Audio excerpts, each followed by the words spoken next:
The following is a presentation of the ForceCenter podcast feed.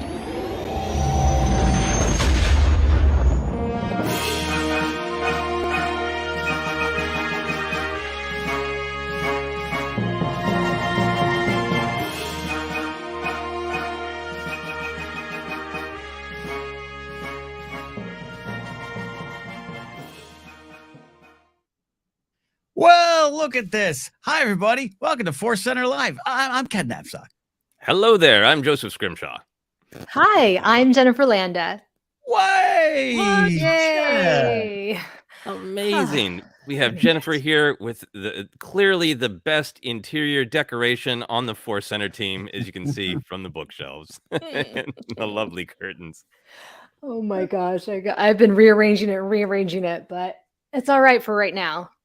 Hey, it's great. It's great. We're doing this. We're here on a Friday. Thanks for everyone who's already here. And yeah, we're going to tease this up top. We got some fun announcements, some cool things coming.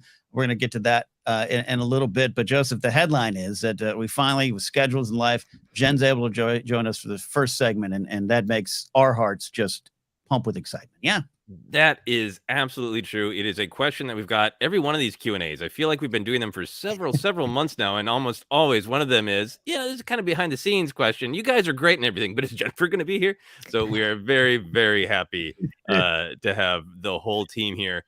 Is a couple people have pointed out, Jonathan Steelflex in particular, we did have a typo in the thumbnail. This happens sometimes. We wanted to let everybody know this was a very special episode. And we did spell it Speakles, okay, which is that one's correct, yes, but another one that got out there says Speakle, and that's a thing of beauty. It really is special to be having a Speakle episode.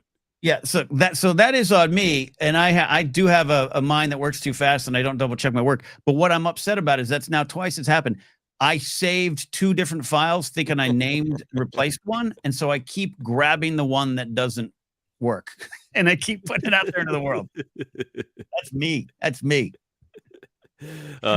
Jonathan says, sorry for calling out. No, we love being honest and embracing when something that hey, maybe a mistake, whatever, it's not a big deal. It can become something joyful and fun, and I find it joyful and fun to be doing a Speakle.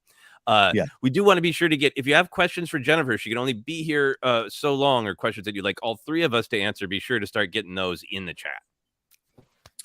Yes, absolutely. Absolutely. And I'm going to address something big. Then we're going to give some Jen questions here. Molly Damon's pointed out Ken rocking the Imperial hat again. Yes. I've been very vocal about getting rid of my Imperial garb, but I still have some. I have two Imperial hats up there. It is legit stormy in Burbank right now, and LA overall. So I'm going to also say, be careful. My internet's been an adventure. So I needed to cover the ears, and I needed this, unfortunately. So do not support the Empire in their efforts, but the hat is pretty warm. Ken, can I share another observation that someone has made about our text? Which is on. Look, I'm 0 for 2 today. Let's do it.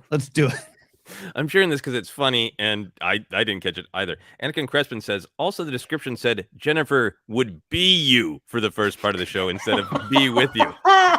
So in order to live up with to our typos, Jennifer, do you have an impression of us you want to do or anything? Oh, how can I replicate the greats? I can't. Oh, that's so funny. That's amazing.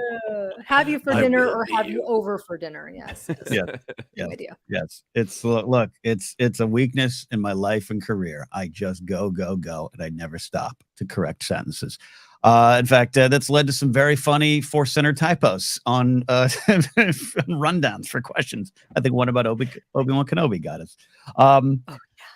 All right, should we just do? We only have Jennifer here, and I say that like Jen's got a full life and a house of bustling young Padawans there. So Jen, we're so happy to have you here. Thank you so much. And how are you feeling about being here?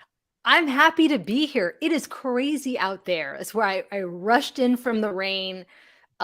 It's nuts, especially at elementary schools, as you can imagine, with kids and their umbrellas. It is dangerous. Lots of eyes potentially being poked out.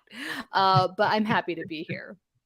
I love that. And I feel sometimes we need to defend the weather around here. Joseph can attest that, he's lived in some quote real weather, but this is pretty. I mean, my mom sent me pictures of snow on the beach and was like, isn't this great? I was like, Yeah, maybe not for a future, but yes, the picture looks awesome. So it's pretty crazy idea right now. Yeah. It really is. It really is. And I've had that conversation this week with people from Minnesota. Like it's quite cold and weird in LA too. And they're like, oh, how cold is it? Like, well, it's 40 degrees and we don't have any insulation. And the lady was like, well, you got a furnace, right? Like, no, we don't even have basements. We're not ready for this. Anyway. Exactly. Love it. All right, Jen, Joseph and I are gonna alternate asking some questions. Hopefully a lot are specific for you, or at least start with you, because I think people have been excited to get your take on stuff here. So Joseph, if you have one ready to go, hit it, and I'll start digging up some more here. Yeah, this one from PLD Projects grabbed my eye. Since I've asked Ken and Joseph, let's get Jennifer's take on Hondo Watch. Where do we see Hondo next? He's currently in Galaxy's Edge, right? Is he in Galaxy's Edge? See, I haven't gone on any of the rides, and I feel like I've missed out on a whole piece of Star Wars canon because I've not been on those rides. Is it he's on the Rise of Resistance? Yeah. Is he?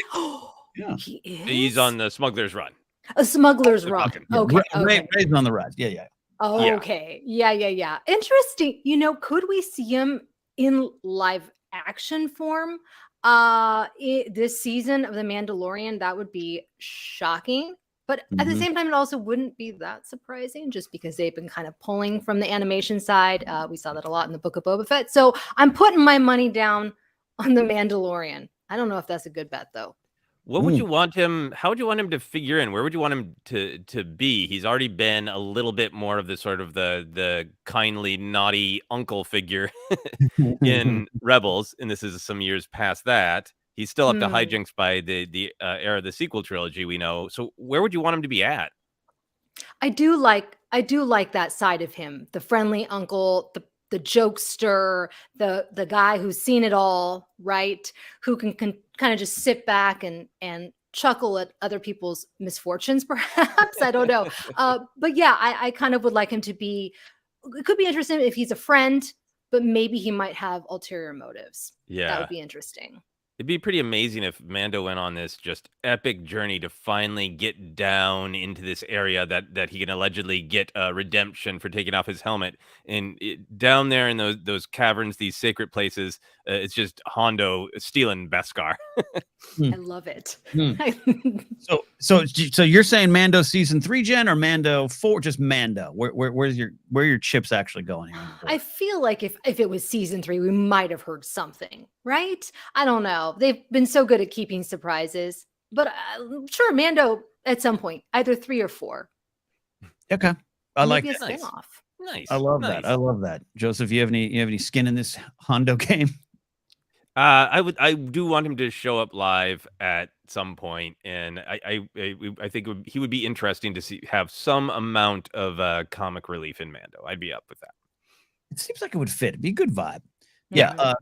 PLD and Maddie Gunner have their show Holy Snokes, and I was on it recently, and this is a big part of their show. They're just bookies for Hondo, trying to figure out when he's going to show up. Mando works for me, but Bad Batch works too. But I got to tell you, who's got some experience with that world? Ahsoka, she might know how to get some information out of Hondo. She might know how to. So I'm looking forward to. That's my prediction now, as of today. Hondo, that's a good one. Chapter 3 of Ahsoka. Yeah, because she knows how awful he can be, and then he has a heart of gold. Bad Batch would be great too, because I like the idea that his criminal empire just fell apart as soon as the Empire takes over.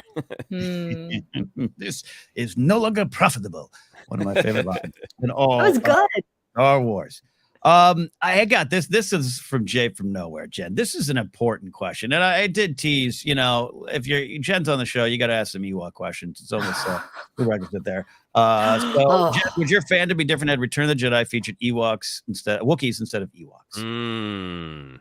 That would not have been the same. It would have been exciting, especially as a kid, because Wookiees are like, walking dogs. Upright dogs. It would not have been the same.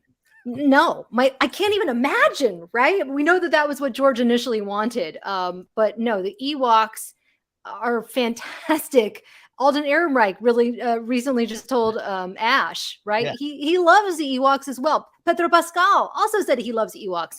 So there's a special place for them in all of our hearts. And it's because they're so darn cute and cuddly. Yeah, it's That's a what I think. great red carpet clip of Ash asking Alden if he knows about murder bears, and Alden's like, I don't. Star cocaine bear, but I don't know what murder bears are. Yeah. Right. He's like, that doesn't fit. Yeah, and that, I'm in at the end of the day, and I've said this over the years. Jen, your love of Ewoks really inspired me to embrace them more, and I just absolutely adore them now and think they're so valuable. But yeah, I think as a kid, that urban legend of George meant them to be Wookiees, which we know was a very very early draft version of the story. That would have been cool, but we would look at all what we would have missed out on. From Ewok adventures to cartoons to just Wicket and Chirpa. Yeah, I'm glad we have what we have.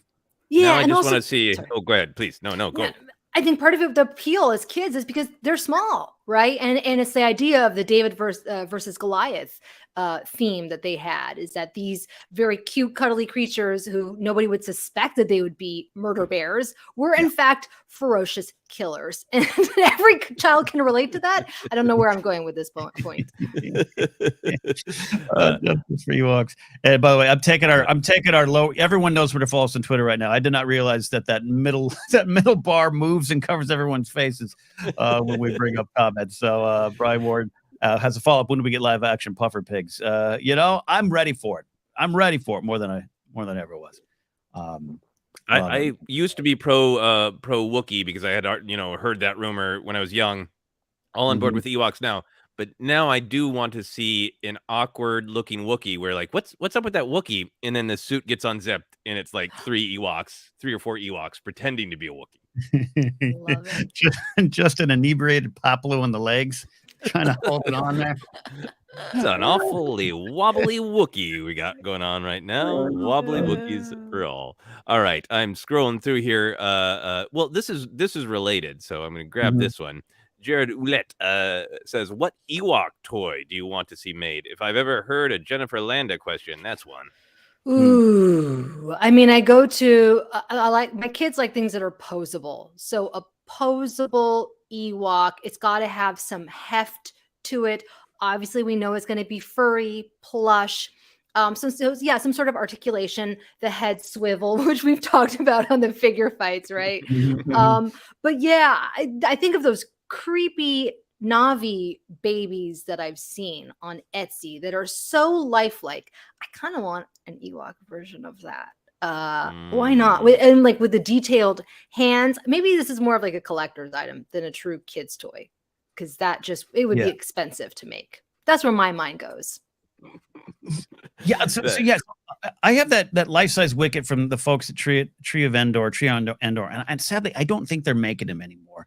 It was a brother and sister team doing droids and Ewoks and stuff like that. But I think if we had like a HasLabs, life-size Ewok project, I'd back that right away. Like, just sit there in your living room, Jen. Oh my gosh. The videos you could do, the babysitting it could do for you. The scaring children you could do, the trick-or-treaters. I love the possibilities. That's pretty amazing. The Ewok toy that I didn't know I want, I need to smash the buy button on. I believe it's an exclusive to some place that I have reserved. They are making, for the Return of the Jedi 40th, a Funko Pop of the Ewok with all of the Imperial helmets that they are drumming on. Oh, and it's got the Ewok's name, and it's long in it, and it's got Hub in it. So I just think it's some food delivery service name, like Grit Hub or something, is the Ewok's name. But I've always loved that helmet moment. And when it's a Funko Pop, it really brings up upsetting metaphysical questions, because the helmets are tiny. So like, how would a Funko Pop head sized Imperial get their head in that helmet? Anyway, it's beautiful. I love that. That's a great idea. I'm gonna I always say, every time I think I'm done with Funko Pops, they pull me back in, and that I saw that one that got me excited. Absolutely. Ken, I think it's your turn to grab a question for Jennifer. Yeah, and we also want to shout out. We're getting some super chats. We appreciate those. We super chats are wide open. Help support the show during a key time in our podcast existence, but also not needed to get into the conversation. We'll be looking across all the board, but we appreciate that. So we'll go to our friend Joel Ramirez. Hope all is well, Jen. I'm exploring inspiration for writing a journal. I'm curious, what are moments in Star Wars that inspire you deeply? I love Leia's message to Rey. We have everything we need right here. And Andor's climb. That's big stuff, Joel. Big stuff. Big question. Thank you so much for the added extra support. It means a lot to us. Joseph, Jen, who wants to tackle this? This is a big one, Jen. You know, what inspires you daily? Wow. I mean, if I go back to what has always inspired me, it is really Luke Skywalker's journey in the original trilogy, because that he's very relatable. And I wouldn't call him whiny. I know people have called him whiny, but he's just like, he's frustrated. Yeah. And then he has so much self-doubt. I can't do this. Like, I see myself in that. And I go to these moments in Empire where I sometimes, like yesterday, there was something I did not want to do. And I just had to be like, I can do it. I'm going to do it. I'm going to quiet my mind and just tackle this task. Right. More recently, it would be Rey's hero's journey. I think I mentioned that book, The Galaxy Needs You, and seeing kind of a similar journey that she had to Luke, her self-doubt, the mistakes that she made, feeling overwhelmed. Those are all relatable things. And one of the reasons why I keep coming back to Star Wars and why I use it, not just for my life, but for my kids' lives, dealing with our anger, with our frustration. How can we deal with that in a positive way instead of allowing it to just become an identity, an angry identity, which is unfortunately very easy to do. That's some great stuff. That's deep. That's puts the pressure on me, at least. Joseph, I don't know. You probably got something wonderful. What do you have? There are so many that I kind of go to ones that I've thought about recently or sort of needed recently. And I think it was partially because of the podcast we'll talk about later, a special one-off episode that Ken and I just recorded and released earlier today. For patrons, we'll talk more about that. But I was really thinking about the scene in Clone Wars that I think probably everybody knows what happens, but I still get worried about spoilers. Darth Maul does something really mean in front of Obi-Wan Kenobi. Very, very bad, very upsetting. And he 100% expects Kenobi to break because he thinks that if you go through pain, everyone will break immediately. If pain happens, you're going to go to the dark side, of course. And Obi-Wan is devastated, but he gives this little speech of like, well, of course I'm not gonna break. That's the whole thing. You think the dark side is stronger. The light side requires a strength you'll never have, and it's this sort of not that you'll never have. It requires great strength. To me, it's that reminder that the light side path is not just like this easy thing. It's not easy for any of us to try to make better choices, but it is possible, and that's the strength, and that's the struggle. It isn't, I got up this morning and I put on my Team Lightside jacket and I'm good. I'm better than everybody because I'm Team Lightside. It's every moment of pain you fight to try to make the right choice, and that's what makes you strong. Man, well said. You're both on it today. You're both firing. And I got, it's like you said, Joseph, there's obviously so many things and so many moments, and you and I get to talk along with Jen weekly about the moments that find us, and it's most recent. And guess what? I've talked about this before, but it's literally the last moment I watched. I rewatched the Book of Boba Fett Chapter 3 last night, which has one of my favorite moments. I talked to, you're all bored of hearing about it, but it's the Danny Trejo Rancor scene. And why I love this series so much, the heart of Book of Boba Fett, it is about your hardwiring or what you were maybe born and bred to do, how you were treated, how the world looked at you, how that might not be your truth, that might be part of you. Yeah, Rancors are vicious, but only when provoked or trained, and that whole scene. And I've talked about it a lot, but what I focus on this time is it's a shorter scene than even I remember, right? It's not like Trejo gives this Shakespearean monologue in this moment. He's just talking. He's chatting with Boba Fett. But Boba Fett's face, when he's taking this all in and has this question, and then just kind of has this smile on his face, and it's like, I want to ride it. I want to ride this one. and how he's like, he connects with them in that moment, but connects with himself about, I'm starting to see things about myself as I move forward. And even now in this new position as a crime lord, a lot of people throw it at Boba Fett wants to break the cycle of violence by becoming a crime lord. Well, that might be the start of that particular journey, but that's not necessarily where he ends up. It's not necessarily where he's going. And we're still maybe not even done with it. And I just was really inspired again, but with even a different angle, less of what Trejo was saying this time, but most of Boba Fett just going, you know what? I'm going to embrace change and try to do something that's more in line with what I think I am right now. And that's something that I'm kind of going through in my own life. As Carl Weathers says sometimes, Star Wars finds you when you need it. And I maybe needed it in my 20s, but I'm here and get it now in my 40s. And so that's my moment. I love how much you celebrate that moment. And for me, it is the look on Boba Fett's face where he's already on that journey. And then someone reflects to him that he's on that journey and the dime drops. And it's like, it's like the Rancor Keeper has given him a way to describe what he's going through and what he's feeling. Like, oh, you don't have to be what everybody tells you you're supposed to be. Got it. Yeah. So great. Yeah. All right. Should we and grab Jen, some more? Yeah. Sorry, Joseph. By the way, Joseph and I have our normal Star Wars drinks here. Oh, fun. So, this is when we start stepping on toes even more. My bad. Jen, how much longer we have you for? Good. I'm good. Yeah. I mean, like, about 10 minutes. The kids graduated college and we're ready to go. Then I'll pick this really easy question that I'm sure we'll have super short answers to. This comes to us from our friend Oscar Film Forecast Esquire. Oscar says, if you could only show one frame of a Star Wars film or show to someone who has never seen it, what would you show them to encapsulate Star Wars? One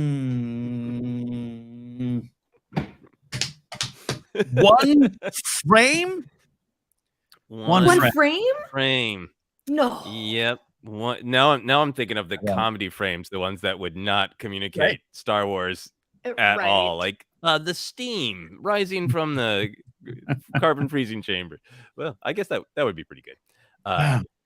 Poor crying. Yeah.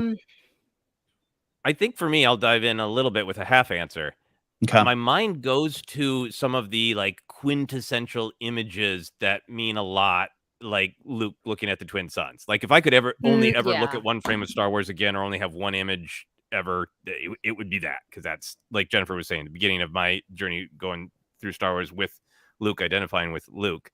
But then I think if I wanted to only show one frame, I think it would be something to really make people lean in and go, what is this?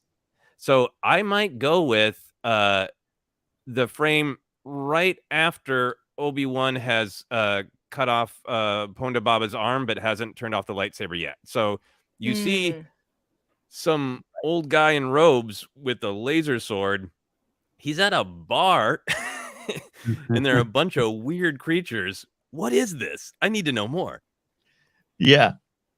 Yeah. Oh, that's great. Okay, that's great. Jen, do you have one? Yeah, I mean, there's so many, right, that we can think about when you search Star Wars images. The twin suns, Vader and Luke in their lightsaber battle. Vader and Luke, Vader reaching out his hand to Luke. Right. I'm trying to think of there's so many. The droids in the desert, even BB-8 rolling. Remember that from the trailer. I'll never forget it, rolling through the desert in Jakku. All these moments represent Star Wars, and you could take any of them and be like, this is what I love. This is what I'm about. It's fascinating that you can do that, right? That's how iconic everything that they do is. Yeah. Oh, look at people got good answers. Oh yeah. Binary Sunset, Jay from Nowhere says, Lauren Romo says, Sabine being trained by Kanan to wield the Darksaber. Luke and Vader's silhouette in Emperor's Chamber. Oh, that's pretty good. Yes. Yeah, no. Yes. Yeah. The shot of Vader at the top of the stairs, I think I'm showing my original trilogy bias, and that's where my mind's going. Not a bias towards quality, just I grew up with them. But Vader at the top of those stairs looking like he's either going to do something evil or John Travolta is going to start dancing, because this looks like an evil disco. What is going on? Yeah, these are great answers. I am cheating, and I'm trying to just get the photo up, but people are definitely mentioning it, and I'm having an issue getting it in here. But it is that clouds. It's in Cloud City. It's Luke and Vader fighting. That classic shot, the silhouette, them against the wonderful the backdrop there. I'll tell you why I can't bring it up there. This is my rant against technology. Nothing's a JPEG anymore. Everything is a JFIF or a WebP or an AF. You can't just bring photos into live streams anymore. Please, someone stop that. Anyways, I don't enough of the WebP. WebP. I was just trying to bring in the photo. I can't because it's not compatible. But that shot, the red, the blue blade, the red blade, because it invokes the story of Star Wars. And yeah, you're right, Joseph. It's original trilogy, and we like to make sure we kind of branch out as best we can because we love all of them. But that's just not little guy necessarily in actual size, but you just get a sense from Luke that he's up against it. That it's something that is too hard to handle, and a beautiful shot. Empire's just such a beautifully shot film, as we know. I think I would stare at that, and then I also would just have that in my wallet and show people. You want to see this? You want to see this? It's called Star Wars. Yeah, come watch it. Greer Galloway has a great one as well. The wide shot of Rey on her speeder in front of the crashed Star Destroyer was where my mind went to instantly. That is a great image, in that little figure still living an active life in this graveyard of technology. Beautiful. Want to get to another question before we lose Jen, but I also just want to pop up this super chat for just a minute here from John Webster Film, who says, no question. Just want to thank you guys again so much for getting me through these past month and for your beautiful reading of my Power of the Light Side today. You guys are so very kind. Thank you, John. If you haven't listened to our Q's episode today, John had a really wonderful and moving Power of the Light Side entry that we asked for these submissions on our Patreon. People sharing something they love about Star Wars, and sometimes a time that Star Wars helped them to get through a hard time. And John shared wonderfully about that. So want to be sure to share that. Love it. Absolutely love that. Great answers for that one too. Yeah, Doors partying Breville with Darth Maul, Imperial Walkers with speeders. That's the thing about Star Wars. There's so many answers there. Grogu, of course. Grogu. That's a great one. Yeah. Oh yeah. Oh, gosh. But which image of Grogu? So cute. So many images. So they're all amazing. The soup. Yeah. Anyway, the bone broth. Ken, do you want to grab another question for Jen? There is. All right. So, Jen, we'll try to. We'll make this short, but I think we definitely, I want to get your answers on here. And Joseph and I know we have time to talk about this one if we want even later. But Craig Korn said the first question in today says, me and my wife, Carrie, would like to ask all three of you, what is your favorite soundtrack from each trilogy? We are great fans. I just like that in general. You're great fans, Craig. You and your wife, Carrie. Thank you for that wonderful question. There's a lot to get to there on that, of course, Jen. But where does your heart and mind go and ears on that question? Oh my gosh. I mean, the main theme, my daughter has it on a little, I don't even know, it was like a music box that our family member got from Italy. And you just turn it and it plays the main theme. And she wants me to play it for her at night before she goes to bed. And it's like the most beautiful and also kind of haunting thing. And it's just like so memorable. That's my favorite. You know what soundtrack I love is the solo soundtrack, especially when you're driving. I suddenly feel like Han, right? There's so many great songs from that album, that soundtrack, excuse me. Yeah. I mean, I can't even pick one. I love the Andor stuff. I love the Mandalorian. I love the Book of Boba Fett. Dum, dum, dum, dum, dum, dum, dum, boom. Right? Fett. Yeah, Fett. We could find something in probably every single movie, and you could hum it, and we would all know it. That's what Star Wars is, right? Yeah. Do you even come close to having your overall just favorite soundtrack? Is Solo it right now, or is it just with the vibe? You follow your vibe, or just overall? Do you even want to even think of registering that answer? Just one whole. Yeah, it's probably because I played out the original trilogy so much. Like I can't really. So yeah, definitely would be Solo right now. Okay, that seemed like the answer. That's a great one. Flying, the Cloud Riders entrance. There's so many great things that John Pell does there. Yeah, awesome.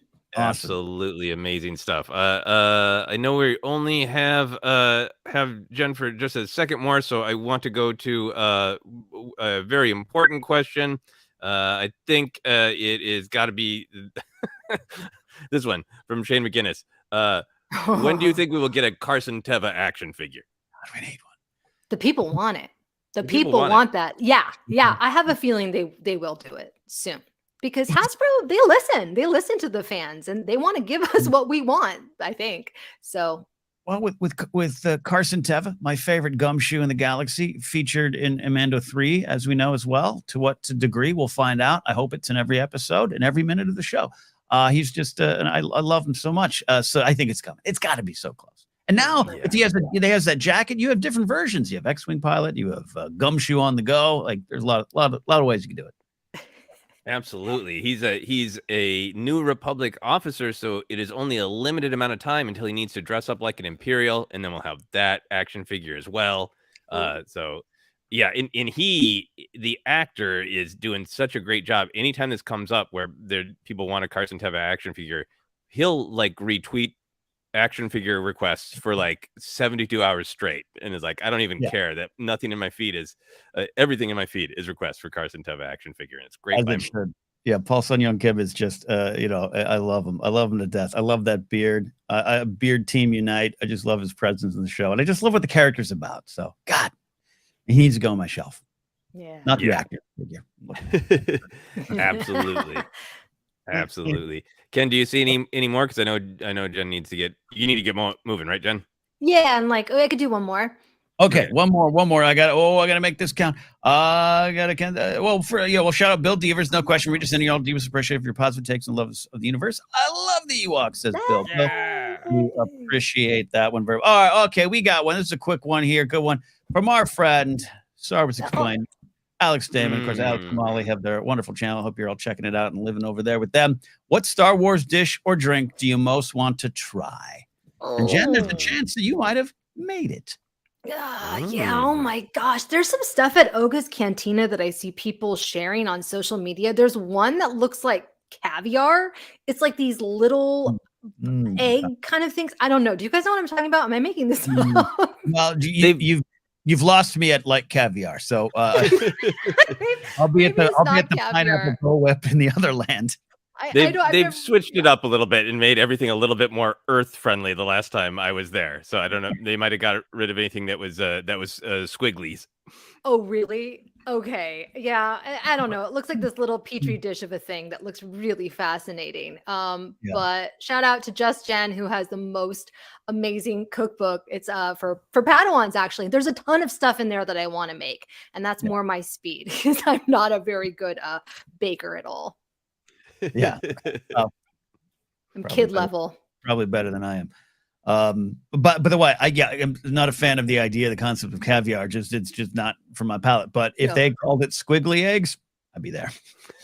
Yeah. Gotta do it.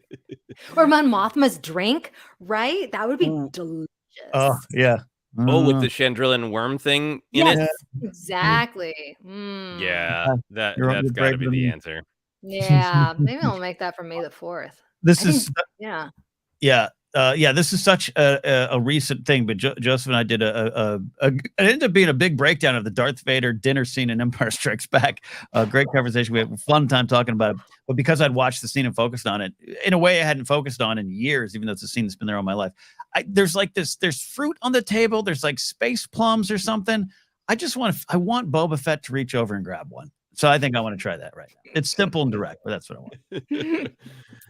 I want Yoda to make me some root leaf stew. That's what I want to see if it's really that, sort of flavorless, or if Luke is just being, impatient and rude. Love it.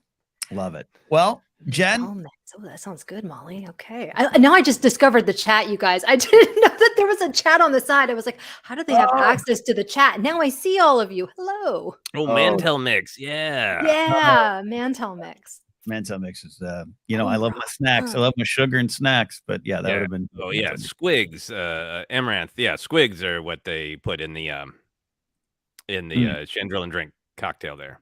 That's it. Squigs. Oh yeah, I don't know about that. Well, Jen, thank you so much for hanging out with us here. It's been a long time coming, and certainly not the last time, but we really appreciate it here. Thank you all in the chat. Thank everyone for watching, for having me. I'm gonna go back in the rain, like back in the rain. Sacrifices you make like a true Jedi. Yes. Well, Jen signs out. We want to remind you that the next episode of Figure Fights is happening this coming Thursday.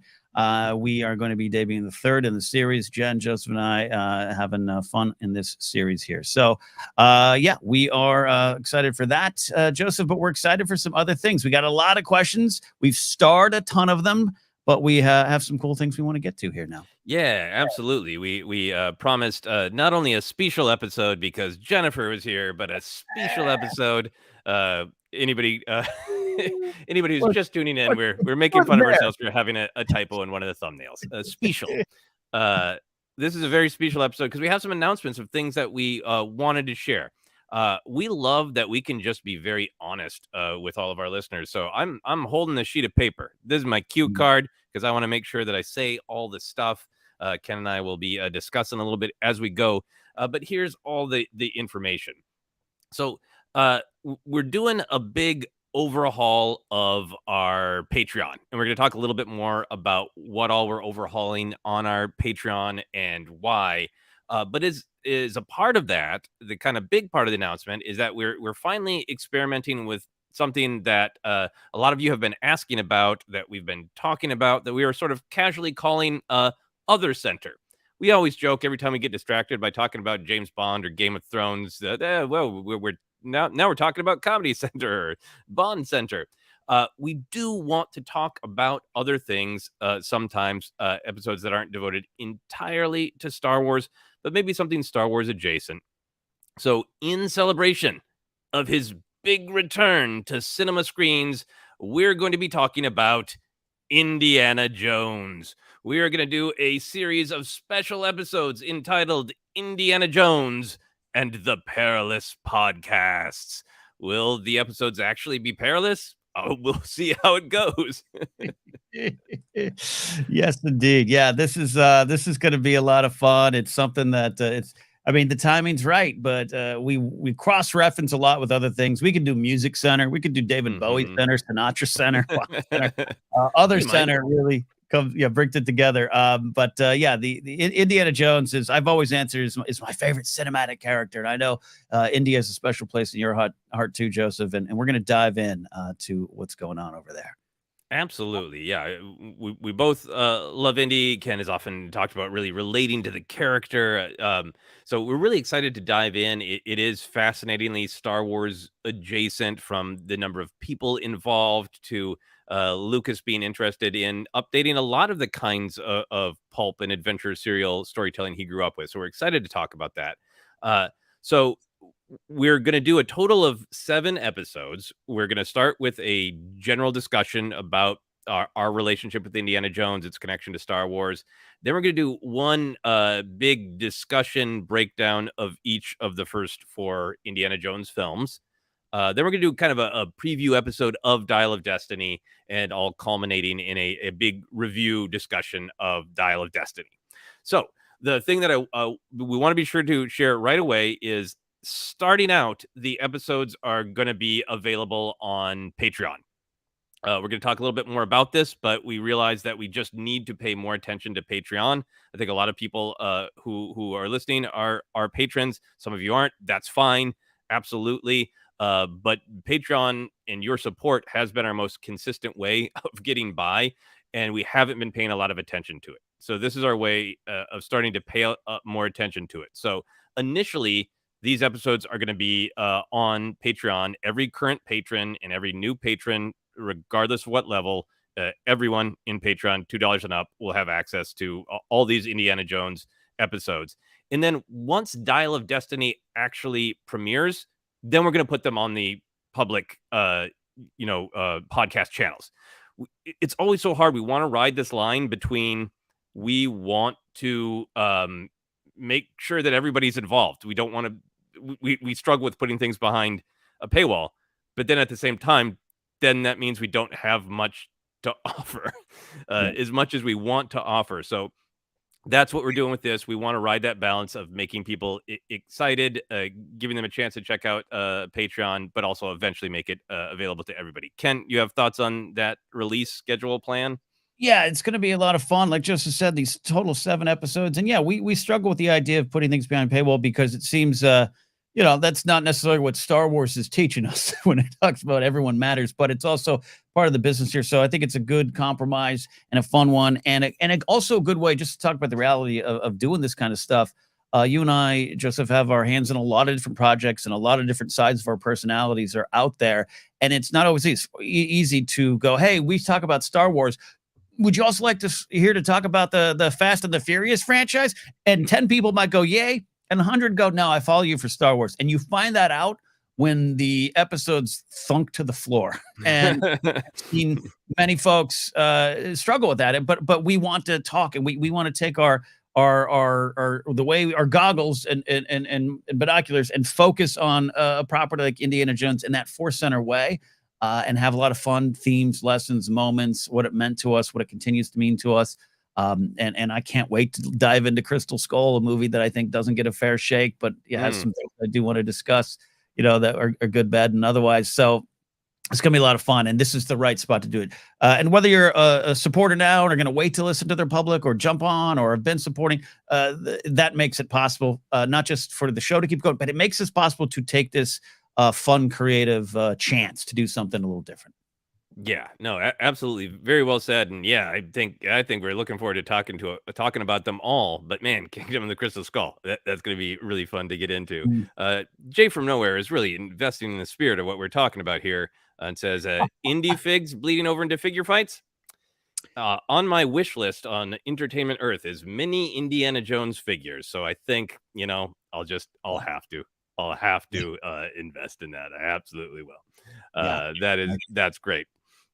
So yeah, we're very excited to dive into the Indiana Jones discussion, and thanks everyone for understanding and supporting the release plan of splitting that difference. So if you want to join us for the build up to the film, all that excitement for Dial of Destiny, that's really going to be happening on Patreon. All that excitement is the build up. But then if you go to Dial of Destiny, you love it, you struggle with it, whatever happens, and you're like, I want to spend some time sinking into Indiana Jones world, the episodes will be there for you after the movie comes out as well. There you go. So yeah. Oops, sorry. One more. Go for it. Indiana Jones and the Perilous Podcast. Joseph came up with this great name last night after there was about 20 names he threw out there, and this one just exploded off the email page onto this thumbnail. So, should we share our title that we decided we definitely shouldn't go with that one? Yeah. What was it? What was it? Oh my gosh! I was trying to come up with just like all alliterative because it's so that pulpy adventure serial style and things like Doom. I think we had Dialogue of Doom and Adventures of Audio, and I was just typing like mad late at night. And it was like Curse of Content. Like that's it. No, that sounds negative. That sounds very negative. We're not going to do that. It sometimes feels like that, but there. Oh, Douglas has got it. Yeah, indie versus solo figures is a box office gold. There you go. Yeah, absolutely great. So we also just want to talk a little bit about Patreon. Like we said, we're lucky to have a couple different revenue streams. We really are at a point where we need to really try to make more in order to keep up with the consistency that we've been at. So we can make ForceCenter really, really stable, and then count on ForceCenter as we pursue other things and keep doing ForceCenter at the level that we want to. Everyone's been really supportive as we've been expanding into YouTube. We're really checking that out as well. But when I really broke everything down, like I said, Patreon is the most consistent. All you kind listeners are the most consistent, so we want to grow that. So we did a revamp. Everything is up as of today. We're not going to break down every little thing, but just want to give you a little bit of an overview if you're a current patron or if you're at all curious or interested in becoming a patron. One of the things that happened is a while back, we set up all these different rewards at different levels. And slowly but surely, we just opened them to everyone because we couldn't stop ourselves because our instinct is always to include everyone. So at this point, at the $2 level, you get almost everything we used to offer on every level. So at the $2 level, you get the access to the Discord. It's a safe, fun space to discuss Star Wars. We do a monthly bonus podcast called Will of the Force. We ask people for questions for the Q's episode, the Power of the Light side submissions, other prompts like that. The Indiana Jones episodes everybody gets. So what we tried to do is at other levels, we tried to add something that's like kind of a one-time only, so that everybody at $2 and up feels involved in part of the community. So we tried to add some like kind of one-time only rewards. We just added today at $5 and up. There's a one-shot bonus podcast called The Positive Impact of Star Wars that Ken and I just recorded. That's up right now if you are a patron at $5 and above and want to check that out. And then we're taking advantage of Patreon's new merch setup, and we're offering at other levels a mini poster and a ForceCenter mug. Ken, any thoughts on that stuff? Yeah, merch is always fun, and we have stuff over at TeePublic, including this is one of the only things you can still get in some quote t-shirts. TeePublic is a hard road to hold, and some of our stuff got taken down, and you can get things back up. Our main ForceCenter logo is gone. It's non-existent. Bob Iger wanted it. And so we've taken that logo and put it on a mug. We have a fun mini print, and we're going to be able to change things out. It's just our way of giving back. It's a way of, you being part of the community. But like Joseph said, it's really imperative that you all feel part of it. And I see a great comment here. I want to, Boba Jeff says, hey, I've been putting off becoming a patron for too long. My apologies. Well, sure now. No apologies needed. It's tough out there for all of us, including the podcast industry. We love forming the community. We love having the people around it. We love seeing the names, and this is the way to do it. And also for us to feel like we're giving back in the way that you all deserve. So you probably all heard your favorite creators out there talk about Patreon for 5-6 years now, but it was our time to kind of dig in a little bit more. And I'm excited to see what we can do out there with the Indiana Jones stuff and the merch, and just kind of rewarding you guys to the level you deserve. Absolutely. So if you're a current patron or been a patron for a while, thank you so much. If you're at all curious, please check it out. Let us know any questions, all those things. We'll wrap this up by just saying the actual website, not that you couldn't find it. It's patreon.com/ForceCenter. So that is it, Ken. Any other Patreon and Indiana Jones thoughts? Well, we want to unveil the goal, right? Yes. That's the final bit here. Yeah. So Patreon has made the actual goals, I think, a little bit harder to find on the site, but we think that really helps. So we want to build toward is our first goal to 1,600 total a month. And if we hit that goal, when we hit that goal, Ken and I are going to do a special episode of Star Wars Ranked. We're going to do it as a live stream for patrons, with patrons in the chat. Then we'll eventually make that available on YouTube and the podcast channel as well. But it'll be really fun to do an episode of Ranked, a very special episode of Ranked with everyone in the chat, like we have now. Yeah. You gotta throw this up of OnlyFans. Look, I'll take those photos if you want. I got a cape. I'll just put on the Lando cape and we'll go. Ken, what if we did an OnlyFans ForceCenter channel where we take pictures of action figures who have cloth robes and we take their cloth robes off for money? It's a strange time. Let's do it. It's a big episode of Star Wars Ranked. We don't do that show as much, so we keep it big. But this is going to be you had the great note, Joseph, Return of the Ranked, and it's a big one that we have planned, and it will be live for all of you on Patreon, and then go live after that to the public. Yeah. So like I said, there's all the places to reach out to us if you have any questions, whatever, let us know. Thank you all for listening. Those are the announcements. So now we can get back to the questions and the drinks of all kinds. Yes, absolutely. And Polly Damon says, honestly, it would do well.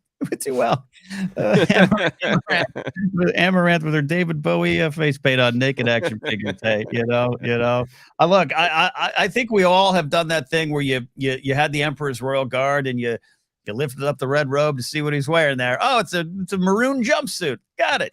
Call it Wookiee feet. LOL. Matty Gunner coming in hot from the UK. Yeah. Oh man, man. Love it there. All right, let's get back to some questions. We got some super chats to highlight here too as well. Christopher Wick, thank you for the content of pure entertainment and truly appreciate it. Ken, I feel like I'm talking myself up. Meet Ken once at Chicago Celebration. Could have been more gracious to a fan. Thanks, dude. You know what? You're welcome, Christopher. It was a blast. Chicago was a blast. Can't wait to Mhm. Star Wars Celebration Europe 2023. May the force be with you. We appreciate that support and the kind words. Absolutely. So now we're gonna jump back to all these great questions. Let's see. All right, yeah. We'll go down here to the Cali Kid. Question for the whole Force Center crew. Sadly, we will have to all just manifest what we think Jennifer's answer might be. At Tortilla Joe's, flutas, enchiladas, or tamales. Oh man, flautas, enchiladas, tamales. Flautas.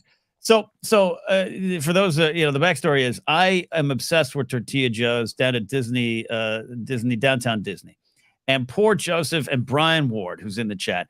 The first night we're in town, we check in our hotels, we meet Brian, and I'm like, I'm eating at this damn place no matter what. And they're just, hey, cool, we'll follow you on this journey. And so we were able to get an outdoor patio seat. It was a little cold that night, and I just love it. So, anyways, I get oddly obsessed with weird food things. Just ask 7-Eleven.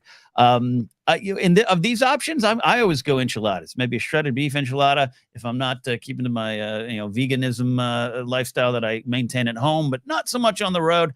But a good cheese enchilada would work too as well if I want to cut out meat but stick with the cheese. So I'll go with that, Joseph. That's my answer.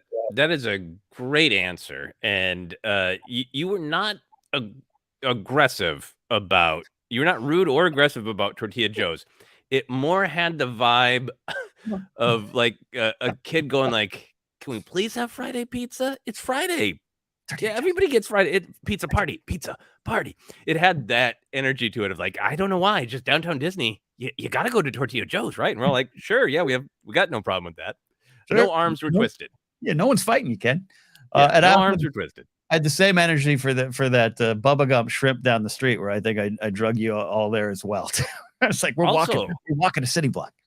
I was talking to my wife about that last night because we were doing our Mando rewatch and we got to the episode with the chowder squirted out of the ceiling tube, and I've had so much good chowder lately, but that chowder was very good at that restaurant. Anyway, very good. So enchiladas. I am so an enchilada person. I'm in enchilada heaven when I can get 3 and I can vary it. Sometimes the restaurants will be like, sure, yeah, whatever. And sometimes like, no, you get 3 of the same and that's it. If I can do a beef, a chicken, and a cheese, enchilada paradise. Oh, love that.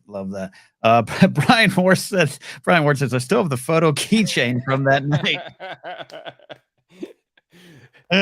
As I recall, it was not a particularly great photo of at least me. I think it was a kind of an awkward angle where it looks like I was breaking my own neck to drink my martini. But Brian's keychain can report. What about it too? I was still such the kid in the candy shop that when she came up to ask if we wanted the photo, I was like, yes, please. I want to remember this night. Clearly, we do. All right, great. Ken, you got a question to grab? Do you want to go back? I know for time with Jen, we didn't necessarily get into it. Do you want to go back to the soundtrack question at all? I love this one. Jen's answers were wonderful. I want to give her the time there, but Craig, to your question here, the favorite soundtrack from each trilogy. And so look, Rogue One and Solo, you could throw that in there if you want, Joseph. But where do you go? Maybe we'll alternate. How about we start with the prequels? Yeah, I mean, it's always the favorites are hard for me because I love everything. But that said, I think for the prequels, I'm going to go with Revenge of the Sith. If Revenge of the Sith didn't, work Duel of the Fates in, I'd have to just go to Phantom Menace for Duel of the Fates. But since there's some Duel of the Fates in Revenge of the Sith, it saves it. But the Padme's ruminations, or Anakin and Padme's ruminations, but the all of that deep, complex, sad, frightening music, it's got to be Revenge of the Sith. Yeah, I'm with you on that one there too, and we got Colonel Sanders in chat. Tactical is the perfect movie to fall asleep to, so the soundtrack would definitely help with that. It's very hard sometimes for you and I to just pick one and leave the others behind. So Revenge of the Sith is my answer. Revenge of the Sith is my drunk at a bar. If I want to kind of pick a fight by celebrating something, I'll wheel around on my bar stool and be like, Revenge of the Sith is my favorite Star Wars soundtrack over all of them. And I do actually really mean it. It's not just bar, confidence. John took some chances. Who knows? He didn't think he was necessarily going to do any more Star Wars. Padme's ruminations, like I said, I've said too many words about that. The beginning, the drums, the war, all that stuff. I just absolutely love it. It's so moody. It's so different. But I like what you said too about Phantom Menace. Duel of Fates is a rock single. We know that, but there's a lot of other songs on there that I thought were just wonderful, including Augie's, Doodah celebration, end of the movie band. I'll take it. But the working in of Vader, the Imperial March, into some of the stuff with Anakin, the foreshadowing, just playing with that world. I think there's some great stuff in there as well for the prequels. Yeah, no, absolutely. So yeah, great stuff across the board. But yeah, ultimately, Revenge of the Sith. Does that mean we go to original trilogy next, Ken?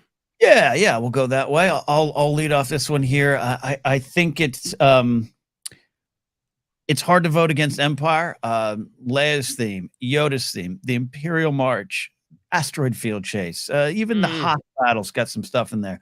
So there's always this part of my heart that goes to Return of the Jedi, because it's such a wonderful childhood experience that I carry with me. So the Ewoks, I love the Ewoks, March of the Ewoks, Ewok Parade, all that kind of stuff. Yub Nub, all the stuff. I've always said I don't mind the new music. I don't mind the music of the special editions, but also I can listen to Yub Nub every time. But Empire is that, like, it's that Sergeant Pepper's. It's that, like, boom, everything that, especially even just the fact that Imperial March that you hear at hockey games, that's where it pops up, Leia's theme, I know emerges elsewhere, but Han and Leia, I know from New Hope and everything, but like the Han and Leia, the stars, that clones, right? But then I can't say enough about Yoda's theme. I always call it the sound of enlightenment, and it's such a comforting, warm, inspirational theme. I can listen to it over and over and over again. So Empire will. Yeah, no, Across the Stars is actually that's a great one, because this is coming up from Gareth Bartlett. Is it just me that thinks, at least on the surface, that Attack of the Clones has the least memorable themes? Loads from the Phantom Menace and the Revenge of the Sith, but not so much for Episode 2. I misnamed Han and Leia's theme with the answer to this question. I think Across the Stars is great. Also, I got a shout out for Attack of the Clones, one of my favorite music cues of anything ever, always. Very sad scene, obviously, but it's moving, emotional, heartbreaking music as Shmi passes. The music is entirely with Anakin of "I can't believe my mom died," and then as soon as his eyes come up, and the thought is, "And what am I gonna do about it now?"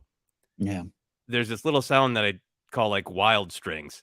It's the sound of somebody losing it. It's the sound of, I'm going to do something I know I shouldn't, and I don't care. And that little sound there, oh man, that is one of my single favorite cues in anything ever. So quick shout out for that.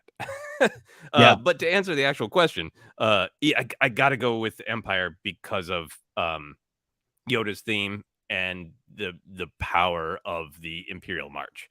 Somebody once told me they didn't like the Imperial March, and I almost fell out of my chair. It's just so defining. It supports the theme of the film of, like, everything is coming for our heroes, right? So powerful, so great. I think I mentioned this before. The last time I was able to see John Williams at the Hollywood Bowl this last summer for his 90th, he did Imperial March as one of his encore things. I don't know if he made it a little bit more up tempo or a little sharper, but almost the entire audience literally headbanged. Like it was just it was a fight song. It was just like it was bunch of Maddie Gunners in the crowd just headbanging along with this. So great. Yeah, can't. To your point here, and we're both 2 for 2 of having the same answer here. Not surprising in some ways, but and I know we're gonna have the same answer. We're gonna have the same answer for the sequel. I'm pretty sure. Okay, yeah. The thing about Imperial March, I kind of get it, right? It's such a big hit. It's so popular. It's everywhere. Hell, it's even in the movies where the Solo. It's being used in a different key to recruit you, right? Like it's there. So you just could almost take it for granted. I'm a lifelong dedicated Beatles fan, and that can sometimes be just like, well, yeah, duh. But I love that band. I love them with all my heart because I found them at 12 and they meant the world to me then. So, but even I sometimes go, yeah, I put the Beatles over there, and I'm about this band right now, the Wild Things or Pom Poms and stuff like that. And the Beatles will always be there. Imperial March will always be there because it is what it is. So that's fair. That's fair. Yeah. So I'm curious if I am right on my guess about our sequel trilogy pick. So where do you go, Ken? All right, you here's what I thought about it. There's things in every one of them, but I will go to the Force Awakens. Ooh, Go to the Force Awakens. Maybe it's me with a little whiskey and stale Canada Dry. But when I think of the sequel era, I think of the Resistance theme. I think of Rey's theme. I think of those ominous chords as Kylo Ren's ship lands, and that all comes from there. And I think he does wonderful things with them. I almost could choose Rise of Skywalker, but Last Jedi, John, I think, takes some chances too that are great, and there's different sounds, and I love like the Luke stuff when he's walking out, but also I like the trailer version. That was my Schmodown entrance music for a while. Was the trailer music from Last Jedi because I thought it was amazing. But when I really want to think what's my favorite of the sequel era, I go to sitting in the theater, and remember I was one, and this is why I regret and never like seeing a movie and then running straight to the studio to barf up your thoughts and get those clicks and get those views. And I had to do that for that job back then. And one of them was, I don't know if I like the music. I don't know. John kind of missed it maybe this time. Was maybe some of my hot takes. They're stale, warm takes by that point. And then I did, but here's the thing. You stop and think about it. I had this experience with Rogue One, like we've talked before, and Giacchino in the end hits me with one of my favorite songs, Your Father Would Be Proud. That didn't come till later when I heard it. Even Revenge of the Sith came on the video game, Battlefront 2, right, back in the day. But when I stopped and think about Rey's theme, what a perfect track for that character. How many times do I'm not great at humming music, but like the Resistance theme pops in my head when I'm cooking dinner, right? Like, and it all comes from there. So I'm going with that answer. Yeah, that's a very good one. See, everything is about Rey's theme. And the only question is, do I go with The Force Awakens because the power of hearing Rey's theme for the first time? I love the First Order music. I love the Resistance music. I love a lot of stuff that I don't like. Oh, I like that, but I don't know the name for that one. People are saying the Spark. I love the Spark. John Williams loves the Spark. The time I saw him before at the Hollywood Bowl, he played that, and he's like, I chose this one because I like this one. It's when Luke says there's going to be more Jedi. That's amazing. So I almost want to go with The Force Awakens because of how deeply I love Rey's theme. But I think I love Rise of Skywalker because of all the variations on Rey's theme. And that's what puts it over the top for me. When we first see Force Awakens and it starts spare and lonely, but still a little bit of hope in it, and then it gets lush. But to hear it as an action theme, as that great sort of emotional resolve when she's returning to Agent Kloss and she's completed her journey.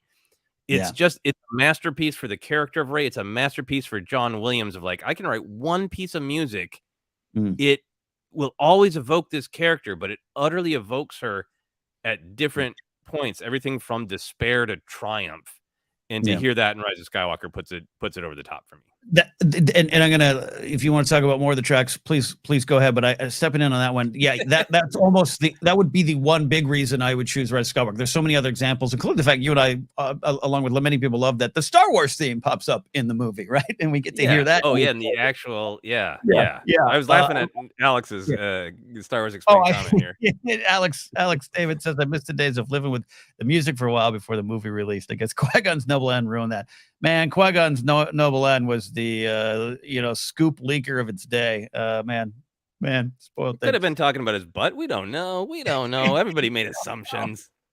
No, but yeah. That moment, that Rey's theme, I always joke and call it like the Trans-Siberian Orchestra version of Rey's theme. It's like a big Christmas song. It just explodes. There's like electric guitars in Rey's theme, and I just absolutely love that too. So when she's fully confident taking out the Sith guards, so great. Yeah. And Alex says, I remember just jamming out Duel of Fates weeks before the movie. I mean, come on. It was on TRL. Carson Daly was pitching to the Duel of the Fates video. I mean, come on. Yeah, it's Duel of the Fates, all time. No, I want to. Oh, yeah. Angel Acevedo says, her Rise of Skywalker theme has been my alarm for 2 years. Love that. Just like the steps from Force Awakens has been my alarm for many years. Oh, yeah. Jorge Castro says, also, Obi-Wan's new theme from the series is great. I really agree with that. I love Kenobi's theme. Oh, yeah. I love Kenobi's theme, and I love what they did with the music. And I know they're, I think you and I have a similar take on, what's her name? Natalie Holt, right? Doing the holding back on the themes that you might have expected until the characters rediscovered themselves and in a way became those themes. It was a great artistic choice by the creators and the composer, and I stand by it to this day. So love that. Yeah, Natalie Holt's music is great too. There's been a lot of, I think we have a question. There's been, while we're on music, there's been a lot of discussion of Kevin Kiner. I think somebody had a question here. I'm scanning to find it about Kevin Kiner. Kiner, he's a rock star, man. He and Ramin Djawadi should go on tour. Game of Thrones and Clone Wars music. I'd pay top dollar for that. Yeah. People. So I think a question came up, and I'm apologizing. I'm not finding the actual question, but I think somebody asked what's our favorite Kiner composition, and people are throwing out answers. I don't have things memorized. Definitely some of the Rebels themes hit me. I'll just say because it's been recent. Thank you, PLD. Thank you, Paul. How far he's been able to sort of stretch Star Wars music, adding like straightforward 4 on the floor rock beats in a way that works. It does jump. But I've come around to like really liking in the Clone Wars movie this sort of action music with a straightforward drum beat is on when they're climbing the walls on to the monastery on Teth. Oh, that's a great sequence. Yeah. Right. Yeah. You get into it. But recently some of the stuff in Bad Batch is just stretching in all sorts of different directions, but the absolute loneliness and desolation and sadness of the crossing, the relatively recent Bad Batch episode, it not only does it just totally evoke like, hey, we're doing this sort of lonely or lost in a desert, not fun gunslinging Western, am I going to die without water Western? But it also is just like that music is the sound of how Omega feels, period. It was so well done. I'm with you. I don't know Kiner. It's like I'm a greatest hits fan, like I am with I don't know, say Eagles as a band, where I'm like, I'll sing along to Hotel California, great band. I don't know the deep cuts. I just love them. That's me with Kiner because his music is it's so good. But even go back to the first 2008 and that version of the Star Wars theme comes on. I remember kind of being like, I had that like, I don't know. And then it's just, I go back to that. What a brave choice. What a way to take something we love and just tweak it a little bit and make it your own. And I think Kevin Kiner is a hero, an absolute rock star. Absolutely. Yeah, no, absolutely. And here is a great thing that a couple of people have brought up that we need to address. Yeah. Salad von Beko says, speaking of music, I have always wondered who wrote and performs the ForceCenter podcast music. I love it. I always sing along to it when I listen and find myself humming it when I'm about town. This is a failure that we need to correct. We used to mention it on the Databank Brawl episodes, and then it fell away. Friend of mine, friend of both of ours, Tony Thaxton, the drummer for Motion City Soundtrack, who is not only a phenomenal, jaw-dropping drummer, but just great musician all around. Worked with Tony on several different things. So approached him when we were adding the new music, including the main theme, and some of them have fallen away. Some of the great things he wrote as we're not doing those shows anymore. But he wrote a bunch of music for us, and I'm losing track of time. Last week, the week before, I basically had a massive intensive with Tony. I've been working on this short film that's about 12 minutes long, and Tony wrote about 8 minutes of music for me in a day and a half, emailing back and forth. And he is just phenomenal. Yeah, Matty Gunner, the Tony Thaxton, MCS, baby. The future freaks me out. This hit's going out to you. Indeed. Yeah, Tony is uber talented. And, we got that Databank Dive theme hanging around there. Maybe we'll have to do that Databank Brawl end theme. We use the opening Databank Brawl for the news show now, but we got that rock single he released at the end. We got to figure out something to do with that. Tony is so good. For the music for Star Wars ranked, I just had basically emailed him and said, for what I'd like 2 different versions, an intro and outro, and I'd love one of them to kind of be like Ewok-y and one to be like the Gungan celebrating. And it's literally an email that goes, got it, I'll get back to you. And pure genius just comes back. Tony is great and a great podcast host and podcast producer for Allison Rosen and a lot of other wonderful people. So follow Tony Thaxton and find his work. Absolutely. He's a great collaborator because if you give him too wide of a field, he's like, narrow it down for me. And then if you narrow it down to like here, then he finds this like massive pyramid of creativity under the thing you've narrowed down. Like we end up talking about creative stuff a lot on the podcast, but it's always fascinating to me. Like some creative people need to be like, leave me alone. I shall go where I will. And if you give Tony like, stay inside these 2 little lines, then he's like, okay, I'll go here. And he makes amazing things when he knows where the lines are. Yeah. Hey, you got to know the lines. So great stuff there. Love their reaction there. And I want to shout out our buddy John Hoey in chat there for the Resistance broadcast. Johnny H there saying, hey, fellas, Giacchino and Pal did stellar jobs in standalone movies too. Absolutely. To the end of the day, it's Giacchino with 3 weeks and Pal putting a daunting task with Solo, though I know John Williams over the main thing, but such great stuff. And then says, Ken, thanks in advance for the beers in London. There's an ongoing thing now where I say John owes me the beers in London. He says I owe him. We'll figure that out when we get to London in the Excel Center. But it's going to be a lot of fun. Very much looking forward to it. Yeah. Yeah. Yeah. And hey, Brian Ward says it's in the animated Databank Brawl. The Databank Brawl theme is I love that one. I love the Star Wars counseling one he did for me. A couple of people are saying I always thought it was Joseph singing the ForceCenter podcast theme. True. I've heard that a lot. Thank you very much for thinking that. I very much would love to be a singer. I am tone deaf, so if you put a song in about 2 to 3 rather deep notes, I can sing it. If not, not happening. That's Tony. That is Tony Thaxton singing. Yeah.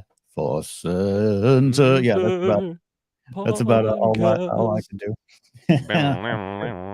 That's funny. That's not the first time I've even had that asked to me in person, like at Schmodown events or something. Hey, but I mean, yes, that's Joseph on the end of it, right? I mean, I'm sure he would love to take credit, but no, it's Tony. It's Tony. So. Yeah, I think I have like a voiceover in the Star Wars counseling one, but the main theme, that's Tony. It slaps. It does. It slaps indeed. All right. Great stuff. Was that mine or yours? I can't remember. I got one here if we need it. Yeah, go for it. Going back towards the early, right before the show started, Paul coming in here. Paul Whitley saying, hey, guys, would love to know if you play the old Star Wars Battlefront 2. Awesome game. Spent many hours with Dad playing it. All the best. As I just mentioned, Paul, yeah, absolutely. I've talked about it a lot. The first Battlefront I played until I think my PlayStation 1 or 2, probably by that point, almost burned out. But 2 came along. I loved it. And I credit it to opening up the beginning to open up the doors to my love of the prequels. It really did begin with that, not to go into again too much, but the pad-based ruminations playing over Mustafar while I'm running around as a clone. I literally was on this big blue couch we used to have at my old house with my roommates. And I thought to myself, oh no, I think I love the prequels. And I was too early in my life to admit it. I didn't have anyone around to help me on that journey. But I got there. Eventually. And that started it. That little thing of, oh, I like this image. I like the music. I like being part of this world, this thing that I thought I didn't like. Oh, wait, maybe I'm a Star Wars fan and I love the prequel. So I credit. I wish I had that experience. Yeah, it was just it was a time when both those games are coming out where I think I didn't have the various platforms that they were available on. I was pretty staunchly only had Nintendo at the time. But it was also, as I mentioned before, like sometimes with video games, like I need, there are times in life where I need to be careful because I have a hard time stopping once I get into something. I remember my friend, we were performing at this place I've mentioned called the Bryant Lake Bowl. We were down in Minneapolis. We're down in the green room. My friend came up to me with, I think, a PSP, and I think it was Battlefront 1, not Battlefront 2, but he's like, you have to get this. You can shoot Ewoks. Just to give you a picture of how I used to be surrounded by Ewok haters. But I never played them, and it's one of those like I wish I could travel back in time and do that, because I didn't get the opportunity to be in on that. But it was nice, the number of friends I had who were kind of down on the prequels, that the Battlefront games seemed to reignite their love of Star Wars, and they talked to me a lot more about Star Wars because they wanted to tell me what they're doing in Battlefront. Yeah, love it. Taking me back. And I love the modern ones a lot. I haven't played them in a bit. Sometimes I get frustrated at myself with the button mashing. I think you have a little bit more skill, Joseph, on controlling the players individually, but I just love the maps and the world, and love those games. Yeah, no, absolutely. And at this point, the new Battlefront 2 from 2017 is probably going to start to be considered old. And man, I love that one. I spent a lot of time on that one. Yep. Exactly. One of my favorite new films is Grosse Point Blank. All right. There we go. All right. That was sorry, sir. Let me take that one out. And you're up, my friend. The whiskey's starting to hit me. Yeah, no, I'm with you here. Okay, well, we'll just grab this one here from Bob Taylor. Bob says, "Hello, ForceCenter crew. Do any of you think we will see a droid who's a main character in the Acolyte?" Intriguing. Where do you go with that one, Ken? Yeah, I would like to see it at the end of the High Republic era, some sort of a droid that has to do with the Jedi Order, an archivist or something. All respect to the Jocasta news of the world, but someone who is part of the Jedi Order inside of it, and has I don't want to say an impartial view, but maybe a little less emotion invested in what's going on, and maybe can see things that Jedi can't in a way, or just highlight some of that there. But yeah, I would like that. Like, imagine like a training, like I said, archivist, but a training droid, or someone who's just like handling the daily business at the Jedi Temple. I like that a lot, and I always want to see more of those droids. Since the Acolyte has really been pitched as a show with characters exploring the dark side, I think we got that sort of log line of the former Padawan connecting, and I don't know, but I kind of think maybe the former Padawan is the main title character, the person who is or becomes the Acolyte. So if it is somebody who had been a Padawan and has broken away from the Jedi way and is being pulled back into it, I'd be very interested to see the sort of dark side, or ambiguous droid. And I know we've got Afra's great droids, 000 in particular, people seem to really love, is this sort of full on, what if 3PO was evil? Yeah. But I'd love to see, we've had droids who kind of almost comically, resent the way they're treated. We've got the droid Gatra, who's organized and doing something about it. But like, I don't know, a droid who's maybe on the same path as the Acolyte might be, of like, I've stepped away from the Jedi and I'm kind of dabbling. Maybe the dark side isn't that bad. A droid who's kind of on the same path of like, yeah, maybe I should kill organics. I don't know. I'm working through it. Maybe you don't deserve, I can crush you easily. Maybe you don't deserve my mercy. Like, I'd be interested in a droid that's on a similar path. I love that. Great stuff. And Molly Dabin wants to see Huang and Skeleton Crew Acolyte as well. So while Molly's having her apple teenies in London, she can get all your theories on that one there. We'll hear that one there. And we're still wait. You said that's not Joseph? Maybe I'll release a version of it with me singing, and you'll be very happy that it's Tony, not me. And I want to highlight, Joseph, breaking news. We hit our 7,000 subscriber goal. Amazing. Thank you all. We're here. We really started rolling up our sleeves and investing into the YouTube side of the show. The podcast will always remain the first priority and the first passion. But ForceCenter on YouTube is not going away anytime soon, and it's possible because of all you out there. So reaching 7,000, it's hard to grow in these YouTube times, but we're here for it, and we appreciate that support.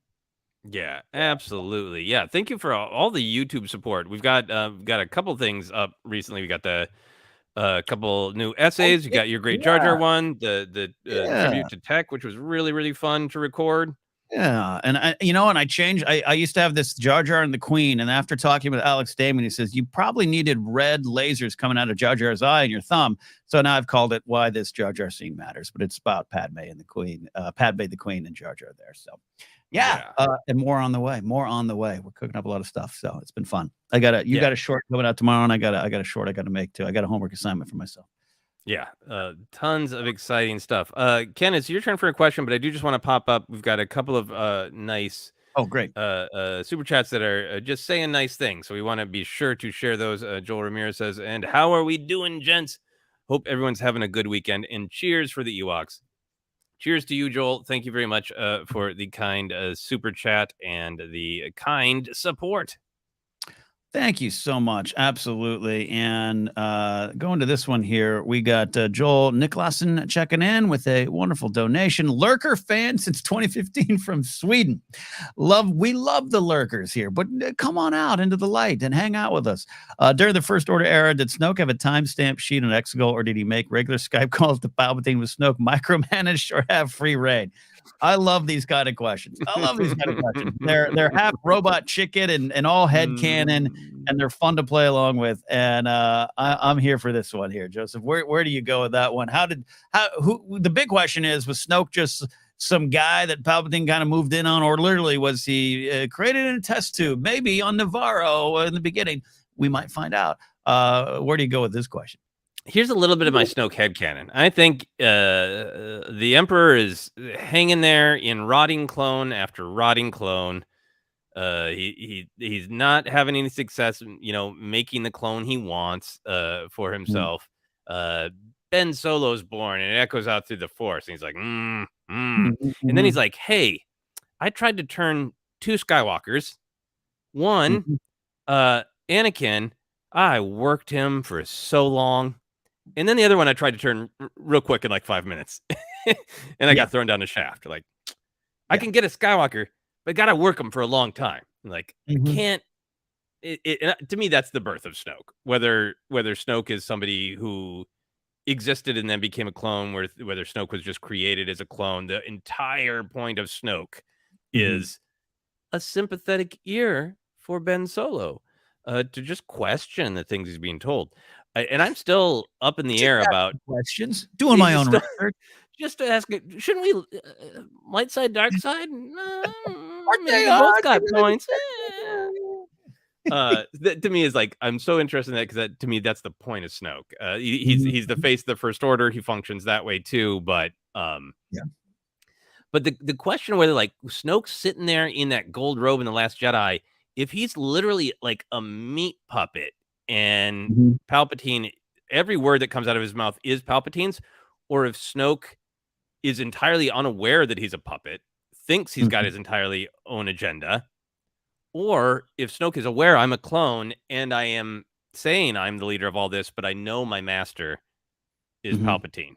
All of those kind of work with me with what Palpatine says of every voice you've ever heard inside your head is me, because at the end of the day, it is. But for the sake of comedy, for this great and generous super chat question, I'll imagine that Snoke is aware that he's a clone, aware that he's kind of stuck in this Sith pattern where I want to escape Palpatine. I'm going to get everything from Rey. I'm going to crush Luke. And then once Palpatine thinks I've served him, I'm going to go down there and I'm going to flick one little switch in his, mad scientist evil space basement, and he's going to be done. What's he going to do to me? Right. I like that idea. In that idea, I'm sorry. I'm going Snoke wild here. In that idea, I do like the idea that one of the ways that Palpatine keeps him in line is just constant performance reviews where he's just filling out paperwork and going like, I think you need to excel in this area. He's on the claw like you need to get better. Yeah, I like it. Yeah. I was laughing because you had some great Snoke stuff there. Sorry, Jay for nowhere. X-wing fuel doesn't melt Durastone, my friends. Snoke's the type. I know where Snoke was on January 6th. Look, what you were saying is where I was headed to. No matter the origin, this is why you and I love discussing the why more, and just as much as the how and the what. The why of it, no matter, because the idea that Snoke in the back of his head is like, I got this. He's on a claw. He's fallen off the claw. They can't even keep him up there. His robes are dangling. I got this. Snoke came along, and we don't know the details yet, but that Last Jedi novelization kind of peek into his brain, and those books can sometimes be canon or canon adjacent, whatever. It doesn't matter. It is him going, yeah, they didn't expect me. No one expects the Snoke Inquisition here. Ray Sloan, Brendel Hux, all these folks. I emerge. And for him, that would just be the way. He's not quite Sith, I know, but that's kind of that Sith mentality. The Dooku, you and I love that Dooku look as he's about to get his head chopped off of. What? I thought we had bro. God, and I think Snoke, even though it was Kylo in that moment, Palpatine probably in his head thought, cool, I hope Kylo Ren kills Snoke. In fact, I'm banking on it. But Snoke in the back of his head thought, this supremacy ship, I look pretty good in it. I think it's mine. I'm going to hold on to it. That's kind of the theme I think going on. Yeah, I think when Snoke falls and Kylo takes him out, I don't think Palpatine's upset about that. I think he's like, nice. Yeah. Good. I want to pop up this comment from Amaranth. I think Snoke is a mashup of cloning leftovers from that secondary cloning site we saw Omega is in the Bad Batch. I really like that. I feel like we got cloning stuff loud and clear in Bad Batch. We've got it in Mando, and it does feel like it is, to me, really satisfying. Not like any fixing the sequels way, but just filling in more information that didn't, in my opinion, need to be in the films. In my opinion, I'm really excited to see where all of the interconnected over the timeline cloning stuff from Bad Batch and Mando goes to the picture of Snoke. Yeah, love that. No, I'm with dangerous ground when you start talking about that. Yeah, fixing the sequels. No, I know what you mean. Not what I'm talking about. But yeah. Right there. Okay. I got a couple. Well, I want to highlight another one that's just a nice word of encouragement. Thanks, Michael McCarcel.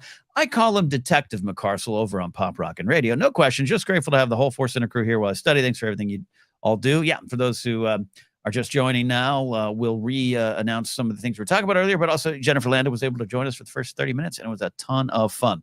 All right, I got a silly one, Joseph, here, because, you and I love music, and this one's right up my alley here. That dude asks, do you think Han Solo is more of a Traveling Wilburys fan or a Highwayman fan?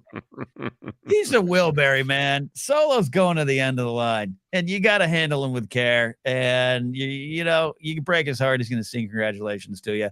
And Tweeter and the Monkey Man, it's kind of a Chewie and Han vibe. There's a lot going on there. So he's Wilburys all the way.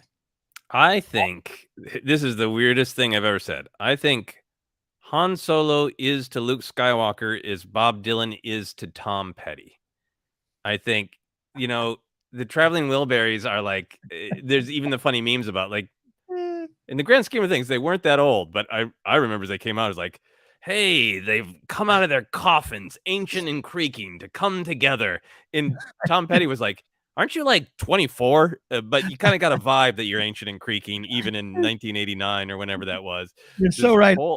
I think I am older than all but Roy Orbison on the Wilburys first record. Bob Dylan's face just ruined their curve, and everybody was like, "You're ancient. Yeah, how are you even alive?" Like, yeah. I think Orbison was 50 when he passed away of a heart attack during that first era of the first album. That's scary to think of. Yeah, I think so young. Oh, really? Yeah. But Tom Petty was very clearly younger than them, and I think that Han had that attitude that Han has to Luke of like, yeah, I'm kind of treating you like you're a naive kid and farm boy, but like at the end is like, or before the attack on the Death Star, like you're actually pretty cool. You could hang. You're pretty good in a fight. You could be our gunner. Why don't you just come with us? Like that. I feel like that's how Bob Dylan and Roy Orbison asked Tom Petty, like, you're pretty good. You want to join us? And again, I was shouting out to Scotty for the Bombat podcast. Saying Han Solo is a huge fan of the band America, Ventura Highway America. Love that there. Yeah. To what you're saying, like even if it's just talking about how the fans meet, like Solo, and it was looking a little down. He was poking the naive farm boy. Then suddenly he was like, "Whoa, wait a minute! You know ELO? You know Jeff Len? You know his stuff? You want to come hang out? Yeah, that's good. That's good." It is indeed. Amaranth calls out some math. I think referencing the fact that I said 50 is so young. If I'm calculating correctly, soon to turn. Not soon. Got a little time. I got a wee amount of time. A wee amount of time. I think I've said this before on ForceCenter. I was warned up and down when I moved to Los Angeles. Like, just don't talk about age. Like, great, I can avoid it. Oh, talking about pop culture. It's hard to avoid. It's hard to avoid. Yep. Absolutely. There it is. Anyways, that's one there. Got some other ones there, but hit me. On driving a 76 T-top Firebird. That I think essentially that's what the Falcon's maybe it's one of those vans with a van mural on the side with a little circle window. That's the Falcon. I think he wanted the T-top too. The Kelly Kid says, I bet Cyril Karn grooves to Brett. This is a dangerous path if we're gonna pair Star Wars characters. Make it with you. Yeah.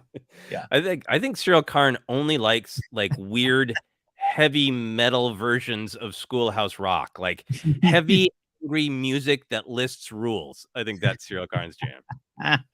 Ken Bloom says, Sheev, what's up, Ken Bloom? Sheev keeps Masamade's office after hours listening to his DJ sets.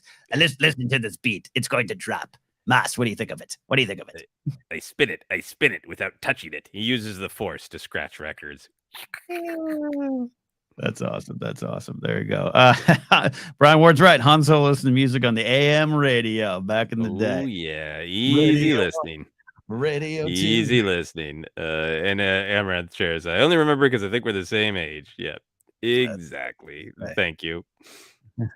Yeah. All right. Did you pick that one? I did. While you're looking here, I'll highlight Charles. Nice comment. Thank you, Charles Epting. Just want to say they keep up great work and love the podcast videos. If you could bring one Legends character into canon, what would be? Oh, I did. Sorry, I didn't see you had a question there. So, Joseph, I'll let you. No, go for it.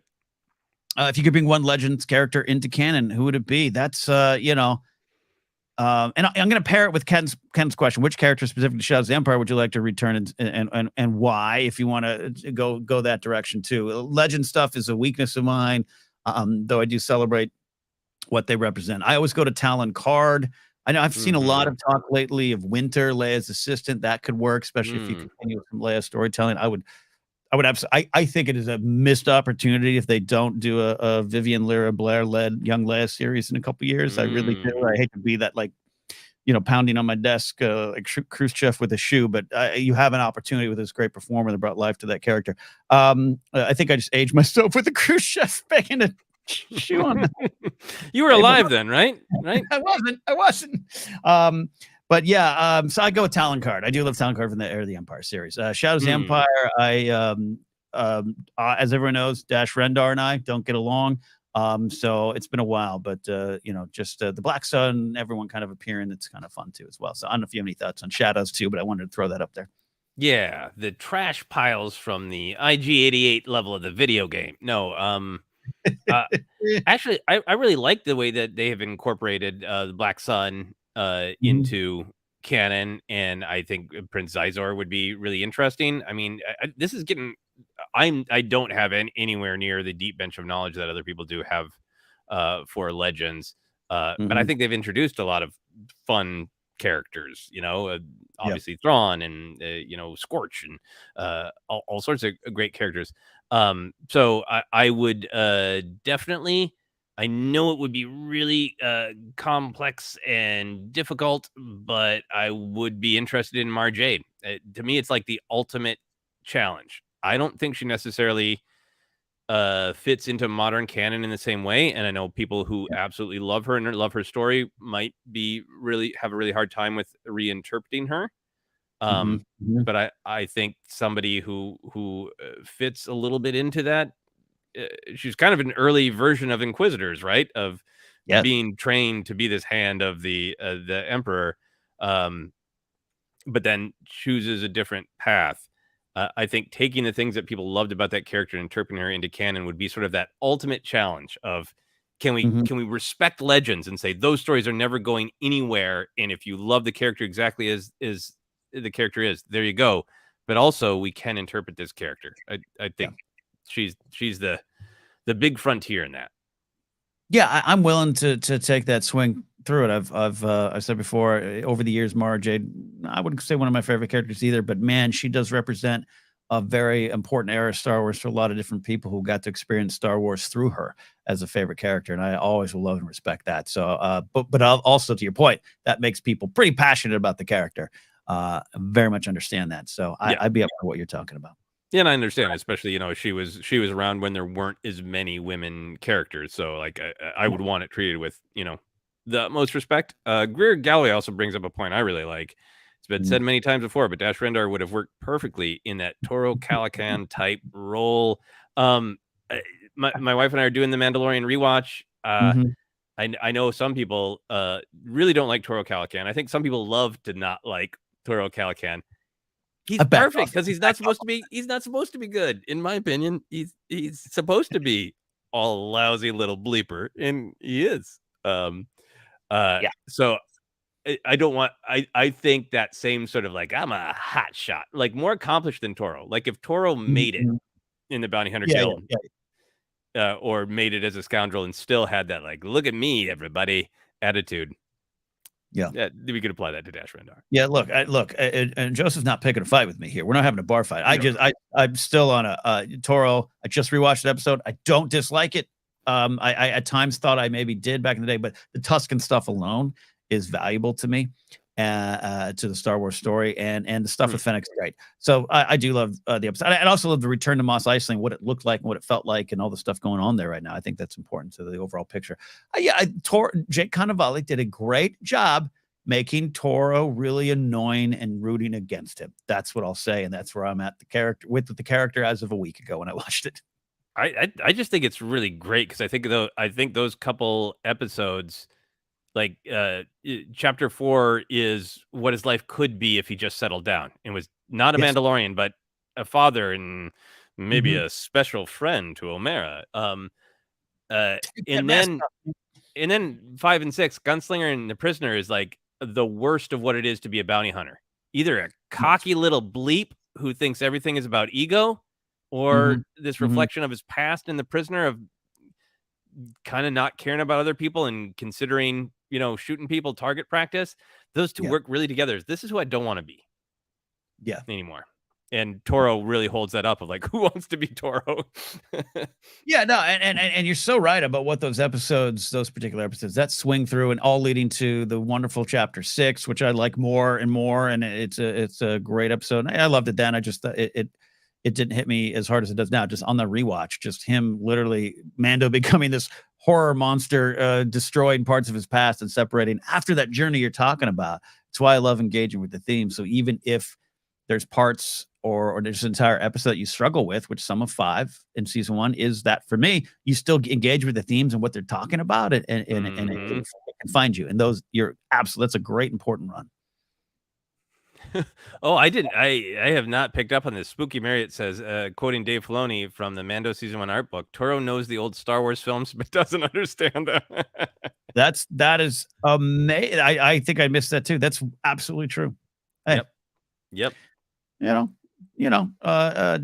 Dave, he knows a thing or two about Star Wars. We'll say that. We'll say that there. A modded Toro returns in season 3. You know what? Here's the thing. And this is how Star Wars works. Brian, you mentioned puffer pigs earlier. I used to hate them puffer pigs. Now I love them. It's just when you open up your heart in a way to engage with the themes and what's going on, Star Wars finds you in a different way. Toro coming back as a mod and he's changed, or maybe he isn't changed. You know what? Sign me up. Let's do it. I kind of like a story where somebody brings him to that head mod we've seen a couple times, and the head mod's like, nah, not this guy. Which I just don't mean as I don't mean as a dig on the character, because I think we're meant to not like him. We're meant to be upset with him. So I'm not criticizing the show or the actor. That's my take, is I think we're meant to not like the character. So I'm enjoying not liking him. There you go. That's a good one there. That's a good one. Good stuff. Good answer. Good answer. Good answer. All right. I don't know whose turn it is to pick a question, Ken.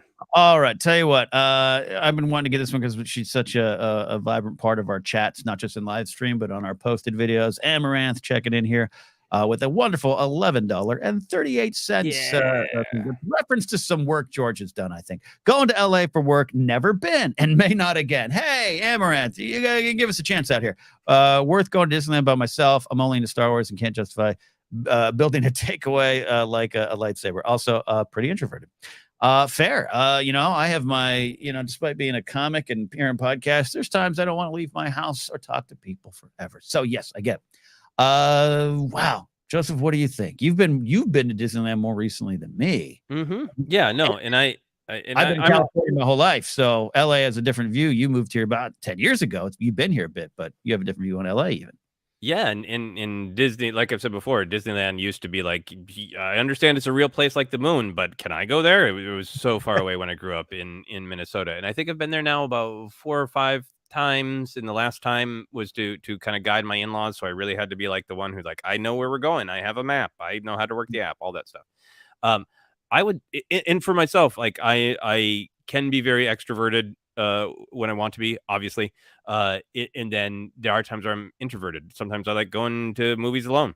I think that Galaxy's Edge is worth it for all-in Star Wars fans, because Smuggler's Run is great. Rise of Resistance is one of the most amazing rides ever created, in my opinion.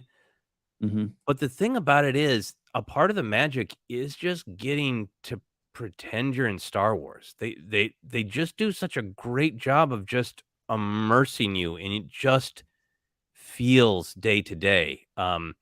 When I was visiting this last time with in-laws, they wanted to buy a couple t-shirts, and one of them was in Galaxy's Edge, and I was like, let's split up. You guys go way over there, and I'm gonna run to Galaxy's Edge. And I went there by myself, and I've had a million amazing times there.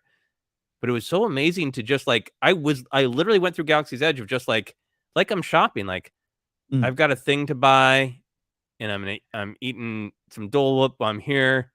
Oh, there's Kylo Ren harassing a child, a child getting to, smart mouth back to Kylo Ren.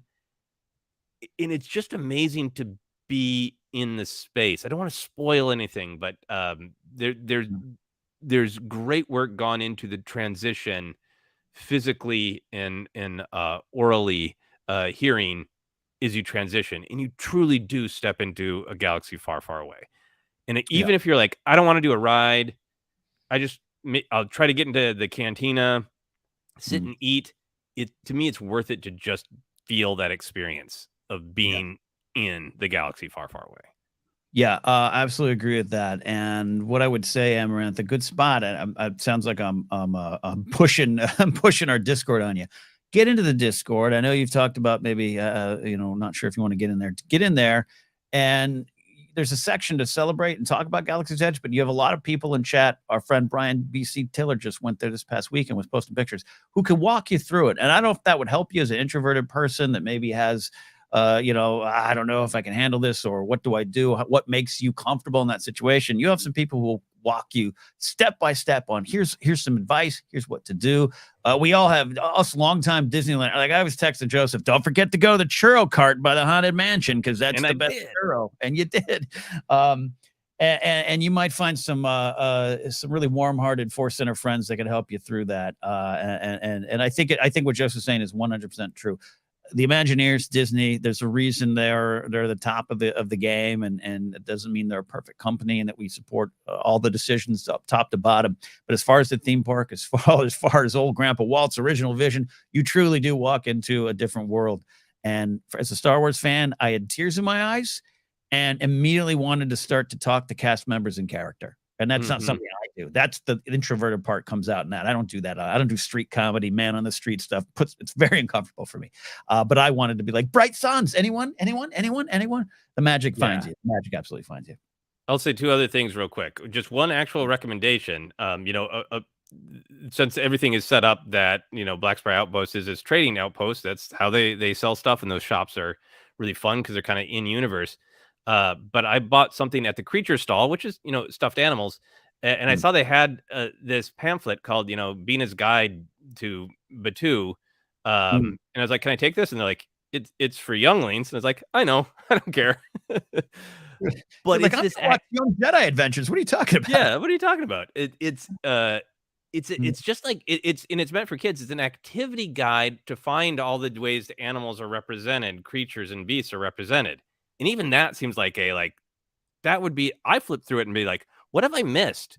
Where's there evidence of an EOP? And like, no spoilers, so that's a really fun thing to do. The other thing I'd say is everybody at Disneyland is in generally every time I've encountered it, a spirit of kindness. Like when I one of the times I went on Smuggler's Run, I assumed somebody else would want to be the pilot on the Falcon, so we tried to offer this other couple, like, do you want to be the pilot? And they're like, no, we've never been here, we only know Star Wars. Okay, we have no idea what's going on, please help us. And we're like, the gunner's really easy and fun, we'll be the pilots. And there's a spirit of helping each other out, and I want to have all due respect for whatever your level of comfort is, but a lot of times you'll find people who want to really help you have the experience that you want to have. I love that. And Lauren Romo says the food and drinks alone at Galaxy's Edge is worth going. Think about a Ronto wrap often. Shout out our buddy Ken Plume, who says Amaranth. So highly recommended. And you're very much able to set your own pace and engagement on the day, particularly if you're introverted. Set your own pace and vibe. Yeah, you should pop into a stream with Plume. He has a lot of great talks, and I think Ken has gone to Disneyland alone more than I have. The one time I went, I was stopped because I thought I had a knife I was smuggling in, so my experience was different. Don't wear cargo pants and a hoodie on a hot day at Disneyland by yourself. Ken Plume's a real expert. He is a Disney expert. He's got great insight. Yeah, so there you go. So hopefully some stuff there, Amaranth there. So good stuff. All right. Was that you? Was that me? I can't remember. Yeah, I think that was me. Okay. And I had a full lunch today, I want to point out. I had a full lunch today. So the whiskey's just doing its thing. All right. So this one here, I think they had to leave the chat. I saw them here, but this is regarding Celebration. This has been popping up again here, and we don't have any extra insight. But Dr. Mad Studio said, with a great Hitchhiker's Guide logo in the avatar there, is it true Star Wars Celebration won't be streaming the convention online? So a lot of this is happening. That conversation, I've seen it pop up in our Discord too, because of the last Celebration in Anaheim. They did not stream the conventions as they had done in previous conventions, particularly 2019. That was frustrating. It's frustrating for us on the day of the panel, not complaining about that too much going on in life to worry about it. But it was in terms of working as a podcast, trying to cover the event. They didn't show it. They didn't even show it in the arena. There was some stuff behind it that we're not fully aware of, and no one spilled tea, but a lot of it had to do sponsorships and certain sponsors not wanting to do it. A lot of it, by the way, isn't Lucasfilm, Reed Pop that runs the conventions. There's a lot of chefs in that kitchen, a lot of them cooking. So it's not like Iger, Kathleen Kennedy, or the Story Group. We're like, no live streaming. A lot of things at play, and it was unfortunate. I thought it was unfortunate to be real. So I don't know if that's going to be the case for London. I would imagine I would brace for impact on no conventions, no panels in the conventions being live streamed. But Joseph, I don't know if you have any thoughts on that or want to share our frustration of that day that you and I had to work ththrough our dark side energy, you, me, and Brian Ward going, they ain't showing it. Yeah, the shock of it. Because in Chicago in 2019, it was like, yeah, I mean, hey, maybe you can't be in the room, but you can find a screen, in this area that's open to everybody. I really hope, I have no insight, and I really do hope that they make it accessible, even if it's on a delay, Yeah. 6 hours later, even a day later. But just that, I think it's, there's sponsorship stuff. Who knows? Yeah. But I think let people have CouchCon. Let people who are at the convention who can't get into the thing that's like, that they're literally like, I'm 30 feet away, but I can't be in there. Yeah. Give us CouchCon. It was you and I in a line hearing people cheering, just going, we're trying. Yeah, and then things that like And like, okay, fair enough. Maybe you put like one of the big ones is okay. But like, I remember like us like just desperate, like little baby birds needing to be fed by adult birds. We went to Alex and Molly because we didn't get to Tales of the Jedi. Like, oh, what happened? Like, tell us. Love that, love that, love that. Yeah, so yeah, but hey, and like you and I've talked about before, not saying this to comfort anyone who's home and might have to miss the live streams on their couch, but you and I ended up experiencing the Andor trailer in a funny and memorable way, and we were able to pick up the vibe and work through it. So hey, you gotta roll. Yeah. But yeah, we'll of course keep you all updated. The nice thing I'll say, not only will we be there, we will be recording. There's also like, a ton of episodes of Star Wars television coming out. We're going to have to try to review in hotel rooms. But, because we've activated YouTube a little bit more, we'll be able to put up some shorts with some updated and quick information and get that kind of stuff out there. So, hey, if you can't be there and you can't see the live stream, you might get our faces telling you one thing or two. So. Yeah, no, it is a thing. So yeah, and we're making plans for Celebration. We'll have some more announcements about Celebration soon as well. Yes, indeed. Yes, indeed. All right. There you go. All right. So where do you want to go next, sir? I think.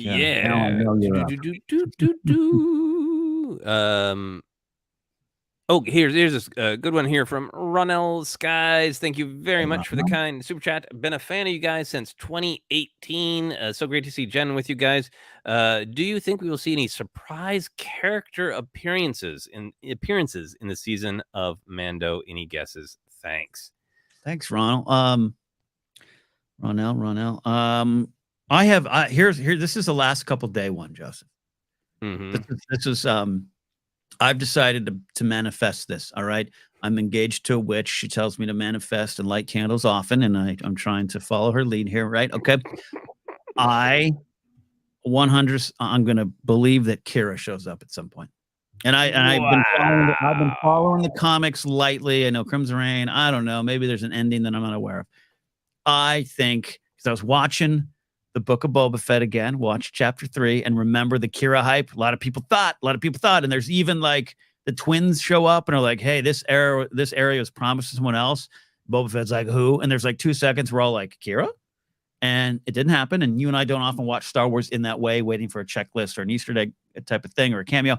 But I think we could have a Kira slide. I've had too much whiskey prediction.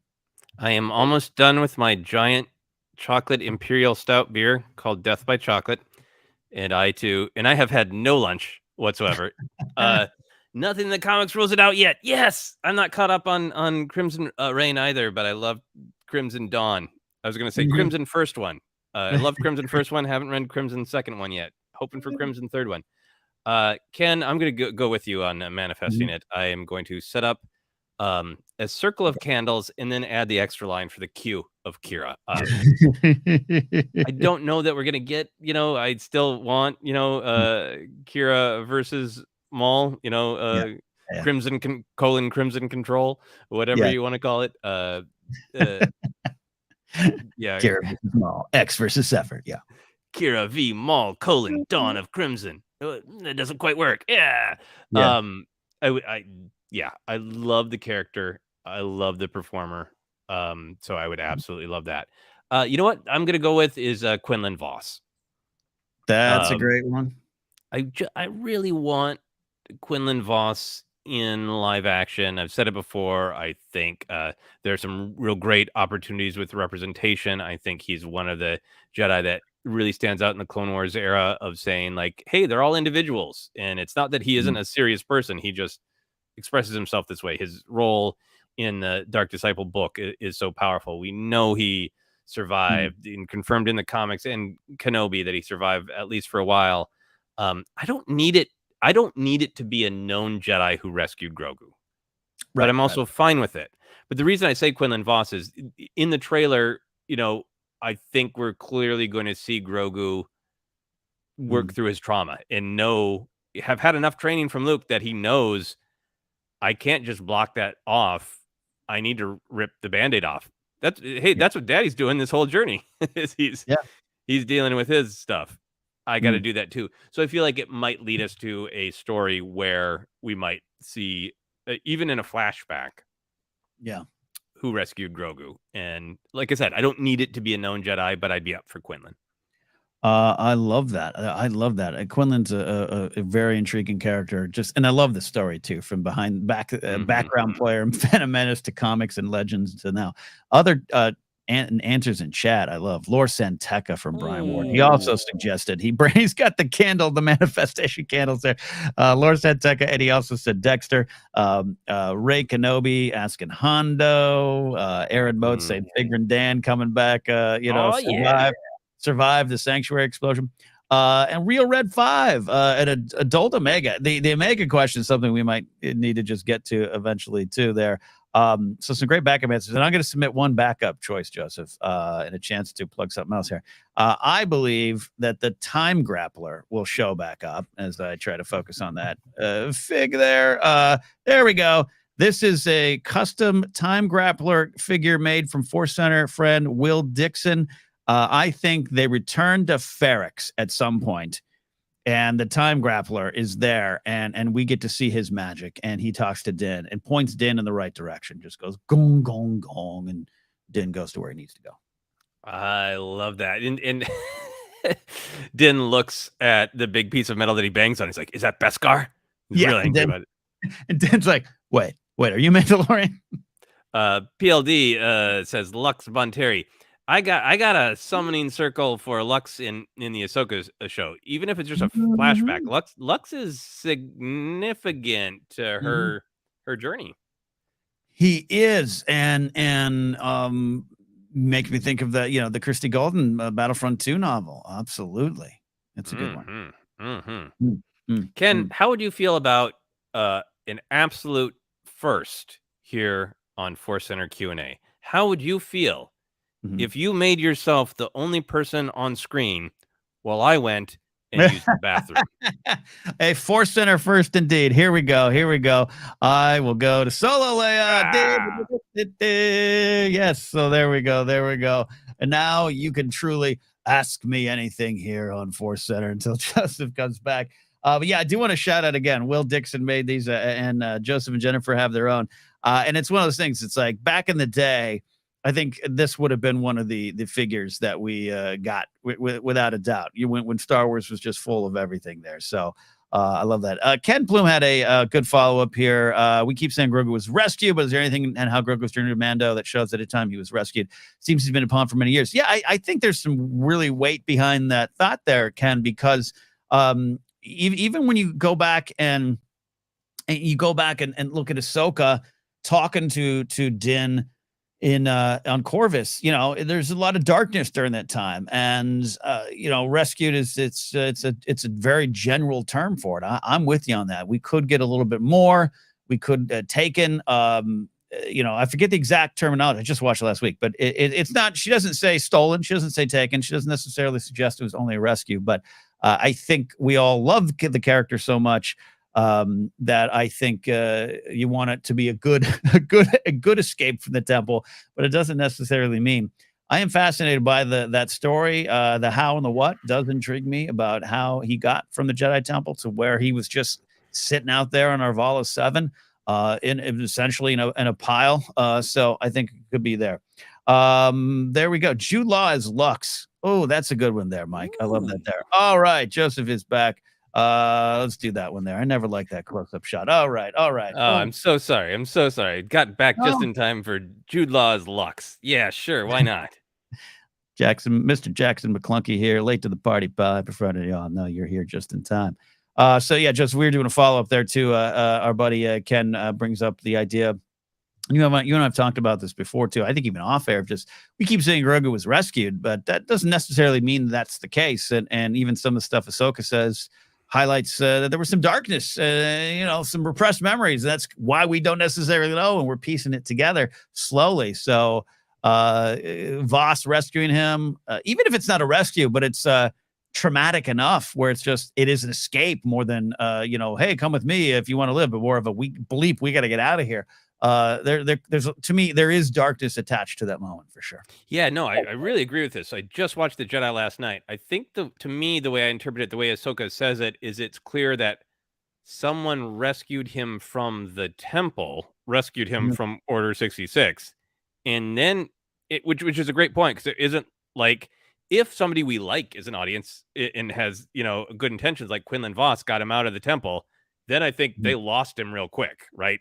I don't think they lived with him for 10 years. It was like they got him out and then they got separated, because our buddy Mr. Bloom is correct. Then there's just a lot of stuff that Grogu doesn't want to think about. So yeah, that's why I do think it is possible, and we'll see that it is somebody we don't know who like got him out, got him on a shuttle, got shot in the back, and Grogu is out on his own. Yeah. Oh, that could be. Yeah, you're painting a lot of drama into that in a good way. Some conflict, some horrible stuff, but also we know where the ending is. At least where Grogu finds Din. So there you go. 89, 84 M says, if he wasn't rescued, I'd like to mention Chief saying, execute Order 66. Except for that little green one. Love that there. Love that. We got to shout out this from SMARF9793.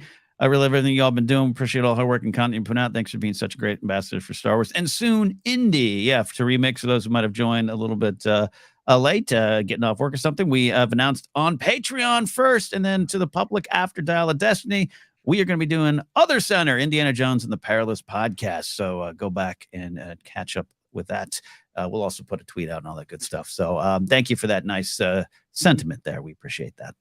Absolutely. Ken, everything's broken down. I have no idea who, especially with my rude bathroom trip. No. It's like we're Twitch streamers. We got to put up a card and take a break here every now and then. Shout out to the outlaw Adam Knight, though his shoot name pops up. Wrecker is me. I just love that. Thank you for support, Adam. Wrecker is me as well. And Adam and I, we share a connection for both having worked in the pro wrestling world for a long time. He's still going as outlaw Adam Knight, great author as well. So we talk often, and that's why we're friends. Wrecker is like, I'm learning more about myself just watching Wrecker, going, oh, maybe that's not how you approach it. Maybe that's not how you do it. Wrecker has such a heart of gold and so impatient. Love him. Yeah. Scotty from Bombad also, thank you for the support. You both rock. Stay Bombad boyos there. So there you go. Here's a big one. Joseph. Nocto Key. Thanks for the support with the super chat. Love your perspective on the sequel trilogy. Do you think the sequels will be better received in the future like prequels, and which films are our favorite in the sequel era there? We always like to have fun ranking things, but it's not competitive ranking. We love to just share our loves for things equally, but it's a fair question and a good one there. Where do you go with the big one though, Joseph? I think the answer for me is yes. We'll get into the why, but where do you go? Yeah, absolutely. I do think that the sequels will follow a similar trajectory to the prequels. It's slightly different because honestly, one of the, I think, biggest sort of conflict points with the sequels is there are plenty of people who just like, I don't like the whole thing, but then there are plenty of people who like Last Jedi, but really don't like Rise of Skywalker. So that adds this other complexity to it. But I really think the people who grew up with them didn't grow up with any of the baggage. I think we're going to start getting those. I was 8. I didn't know that people didn't like them. Okay, we're going to start getting that real soon. I also just think that the sort of the expectations and the ire will calm down, and as people give them another chance and watch them in a flow. I know I've said this a lot, but watch them just as the films, not and put some of the stuff out of their head of what they heard in interviews or behind the scenes or who planned what or who did what or who should have done what, and just watch them as a story and nothing but a story. Like, I think a lot of us as hardcore fans still know from the original trilogy, things like, this Gary Kurtz really wanted to do this, and people my exact age are still like, Return of the Jedi was bad because they made just toys and Gary Kurtz, blah, blah, blah, blah. So many people like, Gary, who, what? I got no baggage with the original trilogy because I watch it as one story. And I think the more people that just watch the sequel trilogy as one story, Again, my opinion, I think it holds together incredibly well on the big picture themes and the character arcs. Always things to be discussed about. Maybe it would have been better for this to happen or that to happen, or very valid concerns brought up by John Boyega and things like that. Those are all valid to me, and worth discussing. But just if you have no other baggage and you just sit down and watch the films, for me, they all go on a journey and it all works. Yeah. I really agree with that, obviously, and I think without a doubt the generational shift will happen. And to me, it's not just because, hey, again, the next celebration, 2025, is going to be the 10-year anniversary of Force Awakens. That's a crazy number. It seems like just yesterday to you and I, and probably many in the audience, Joseph. But if you were 10, you're in college at that point. You're in your second year of maybe studying film. You were influenced by that. If you loved the film, if you were pulled in by Force Awakens, it's not just the simple, well, we all loved sugary cereal as a kid. It's like those were their stories. They got the messages of the movie. They were there for it, and they engaged with it on the level you talked about, just like we did with the original trilogy and another generation did with the prequels. You and I not only appreciate the movies, we also want to make sure we're being part of the generations that allow the ones behind us to enjoy Star Wars in their own way, not the way we enjoyed them in '83. I think that's an important thing to hold on to as a Star Wars fan, because that's what Star Wars is talking about. So it will happen.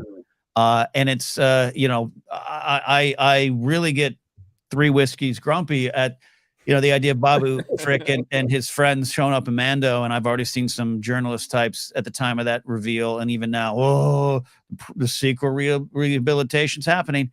What attitude does that get you? What's that worth? What's that worth? And are you then going to tell that kid who's inspired by maybe not even the character of Babu Frick, but the tech of Babu Frick, and they want to get into model making or special effects or visual effects? What does that get you to be like that? If you didn't like it, fine.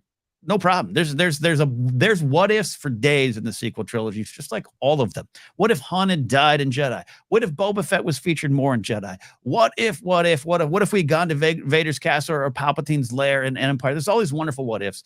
What if Lucas had planned that Leia was his sister? You can have fun all day doing that. But what ifs get turned against the stuff now by our generations. And that's not the case with the next generations. And perhaps that next generation will have the battle with 10, 11, and 12, which I'm sure will one day have. It is unfortunately cyclical, but we here you definitely want to celebrate that. So I think it absolutely is going to happen. And it's already happening. And it's already, media literacy is an interesting topic, an interesting discussion, but not here to wag fingers, just here to say we're here for these movies and I love them. But that leads to the question of, do you have a go-to right now? How about this? We're not going to say our favorite of the sequel trilogy. We're going to say, what's your go-to right now? Yeah. Well, first, I just want to, there's a lot of great comments here, but I want to highlight this one from Obi-Wan Konobi. The Last Jedi turned me off Star Wars for a while, but after not looking at sequel hate, it's become easily my favorite of the three. So I do, example of what we're talking about, I do think there is, especially when something is as beloved as Star Wars 2, give it some space, give it some time, re-examine it. It is always, a powerful thing. I think for me, the funny thing about the sequel trilogy is it in some ways, without being favorites, it does move like the original trilogy in a good way to me. There's this blast of the fresh in The Force Awakens, which some people would scoff at because that's the one that they think is using too much nostalgia. But I mean, Rey, Poe, Finn, Kylo. Kylo's a massive, amazing achievement to me of the new. So I kind of love Force in the first, third is just so like adventure serial, fast moving. So I love that. It pops. Then I think The Last Jedi is, I don't even want to say that it is better made, but just like Empire, because it's the middle chapter where people have to go through hell, it slows down and it twists the screws, and not just physically, but emotionally. And because that's what the story is, by definition, you go a little deeper. And so I appreciate The Last Jedi for going a little deeper, because that's what the second chapter of the story does, in my opinion. But like a lot of people saying, Rise of Skywalker is the triumph. It makes me weep. It's got so many beautiful moments. So even though there's some like pulpy things and some, rough edges that I think could have been smoothed out that people make fun of angrily and with love at this point of the somehow Palpatine returned, even though it's got some of that stuff. It's up there for me. I love it. It's one of the favorites. Yeah. Force Awakens was literally the call to adventure, and yeah, I understand some of the, even I at the time was like another big kind of Death Star thing, but I love the theme of evil just keeps repeating its attempts at power grabs because it thinks that's what's going to work. Fine, we'll build it bigger, better, and planet-sized, and that will work. Oh, no, but did not, and I love that theme. But Last Jedi deals with the overall themes that you and I have discussed for a long time with the sequel trilogy. One of the big ones is, it's how you deal with the past, how that nostalgia everyone talked about, and how do you interact with it, both as the next generation coming up with them above you. I thought Luke Skywalker was a myth. The Han Solo, that's above that generation. And then you got that generation, coming back going, we have to deal with who we were and how do we do that. And Last Jedi, like you said so well, deconstructs what Star Wars is to us as fans and asks, is it worth it, right? And if you stick to the end of the movie, Joseph, it answers the question. I will not be the last Jedi is a pretty big thumbs up on Star Wars. Yeah. But for me right now, if I'm in that mood, Rise of Skywalker, I absolutely put it on because it is. I remember at the time when it first came out, my first review at the old job, I said it's completely bonkers. It's totally bonkers. There's some things I love, some things I didn't think I'd see in Star Wars, and maybe some things I didn't want to see in Star Wars. But it's bonkers in a way that does kind of respect the serial adventure style, and it's just so Star Wars. And sometimes when I'm just like, you got that, like, all right, should I put on a Star Wars film? I just hear Kylo Ren's ship approaching Exegol. I hear the lightning striking as Palpatine is talking to him. I've died, behold. I want to hear that. I want to go and see Rey's smile on Pisana as the Aki are dancing around her, and she's learning, yes, this is what the world that's out there, and this is why we're fighting for it. This is the joy I want to protect. Though I'm afraid that my powers and who people claim I am might be used against this very world and my friends and things I love. And the big lessons. And I'm very sappy about the movie. There's about 6 cry points, and I love it. And it just has that feel. And again, is it a little wild? Is it a little messy? Is there some behind the scenes stories that you could all gossip about? Absolutely. But it's how it makes me feel right here. And that's why right now I go to that movie more than any other one. So there you go. 2 other things I'll say real quick, and then I'll let it go. I know I've talked about this on the podcast recently, but the old woman with Itobi, there's been no one for so long. Obviously, the setup is literal of this is an abandoned, attacked, haunted place. That you seem to be finding peace in. What are you doing here? But when Luke in The Last Jedi says, I will not be the last Jedi, to me, that emotionally, subtext, it's connecting to that old woman going, there's been no one for so long. It feels like there hasn't been a next generation. There hasn't been a hero, but you're here, Rey Skywalker. Absolutely love that. Love it to death. Yeah.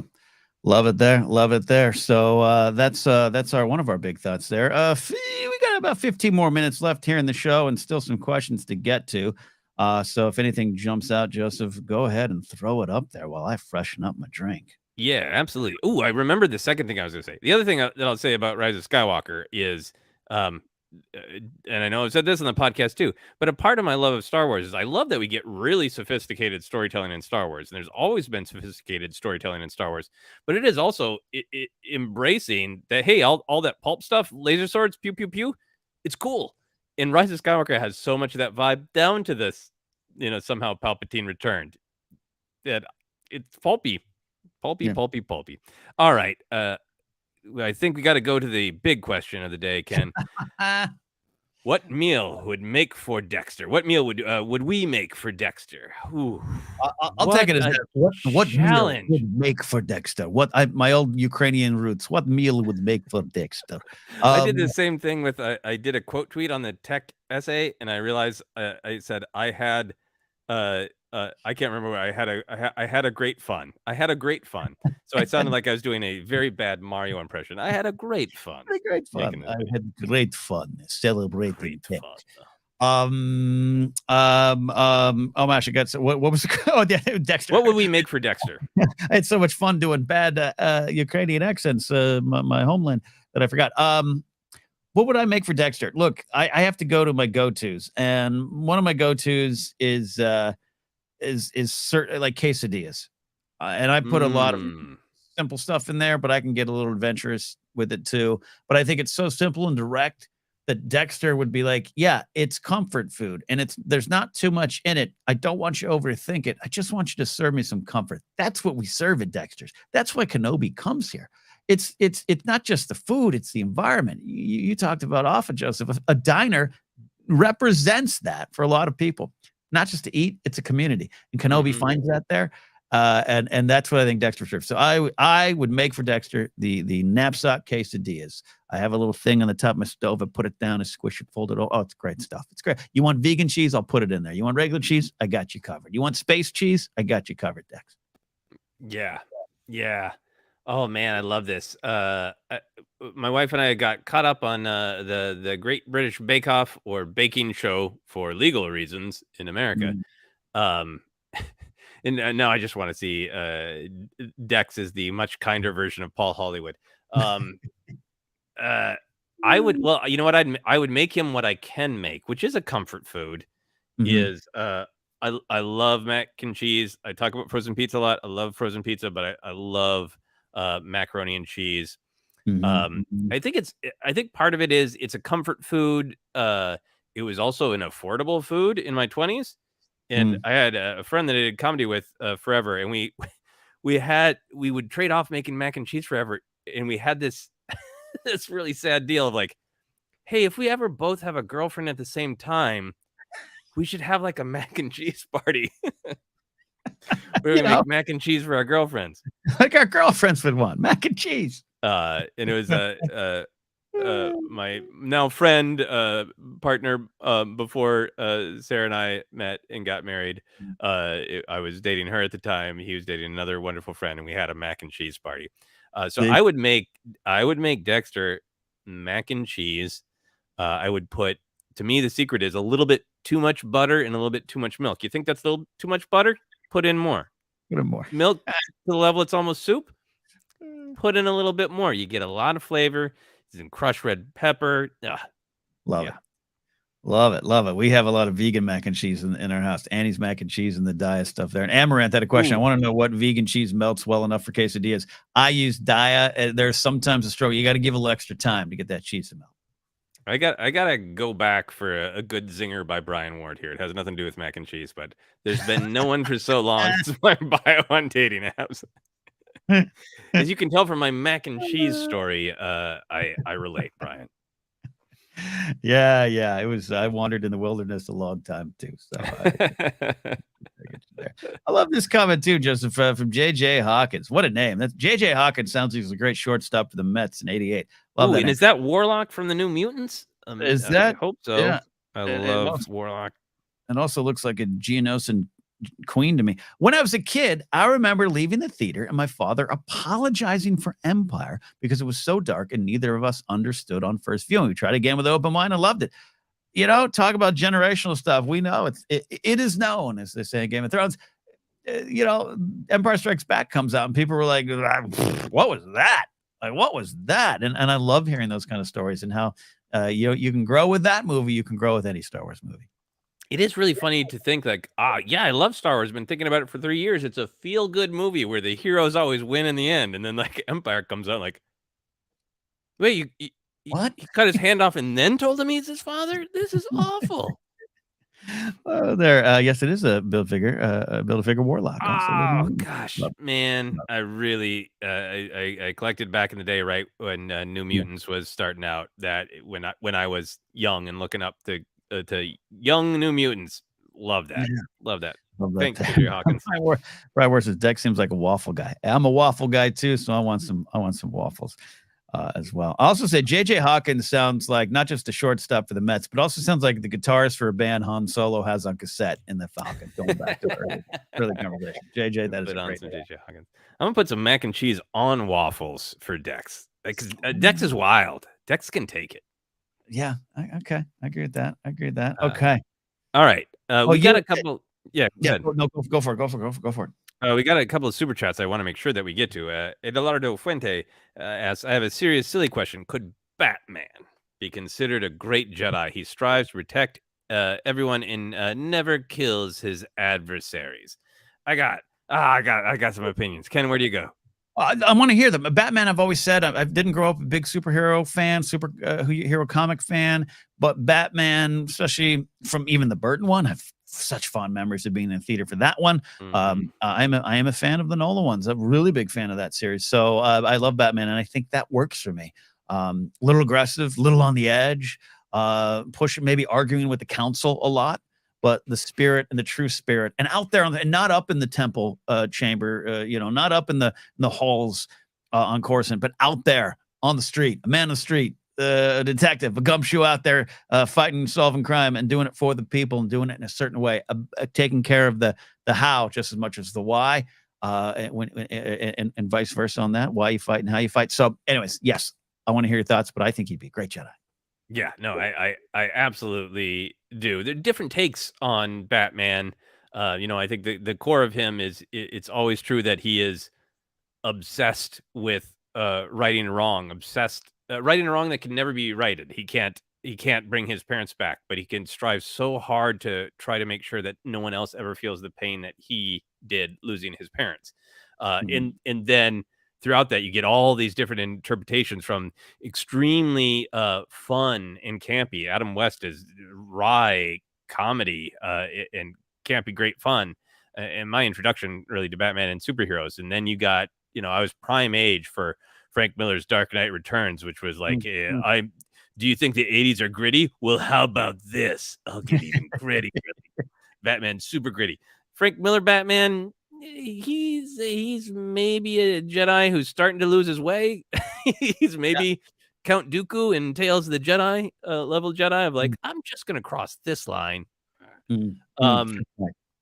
But many takes on Batman, I think, are essentially Jedi. Batman the Animated Series, which for me is one of the best interpretations of Batman.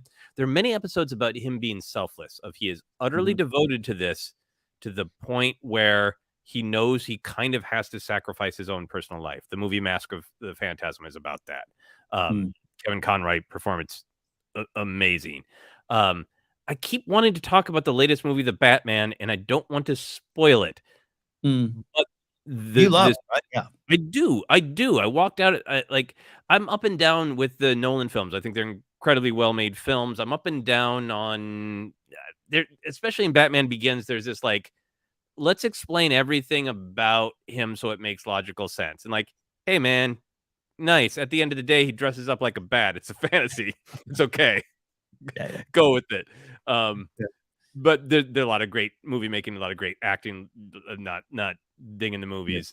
It's a taste thing. But the new one, The Batman, it is, to me, it is the story of the Batman is a Jedi. That's the point of the movie, down to specific Star Wars words that are used in the films, things that we say on the podcast all the time. I walked out of that movie going, that's a movie about the Batman being a Jedi. So if people haven't checked it out, if they're turned off by the grimdark at the beginning, stick with it. It's a long stick with because it's 3 hours, but stick with it. Hey, perfect for home viewing right now. Exactly. Love it. Great answer. No, hey, and hey, who knows? This could be something we one day cover on Other Center. That could be first. But first up on Other Center is Indiana Jones and the Perilous Podcast. There you go. We have sports and weather coming up after this. All right.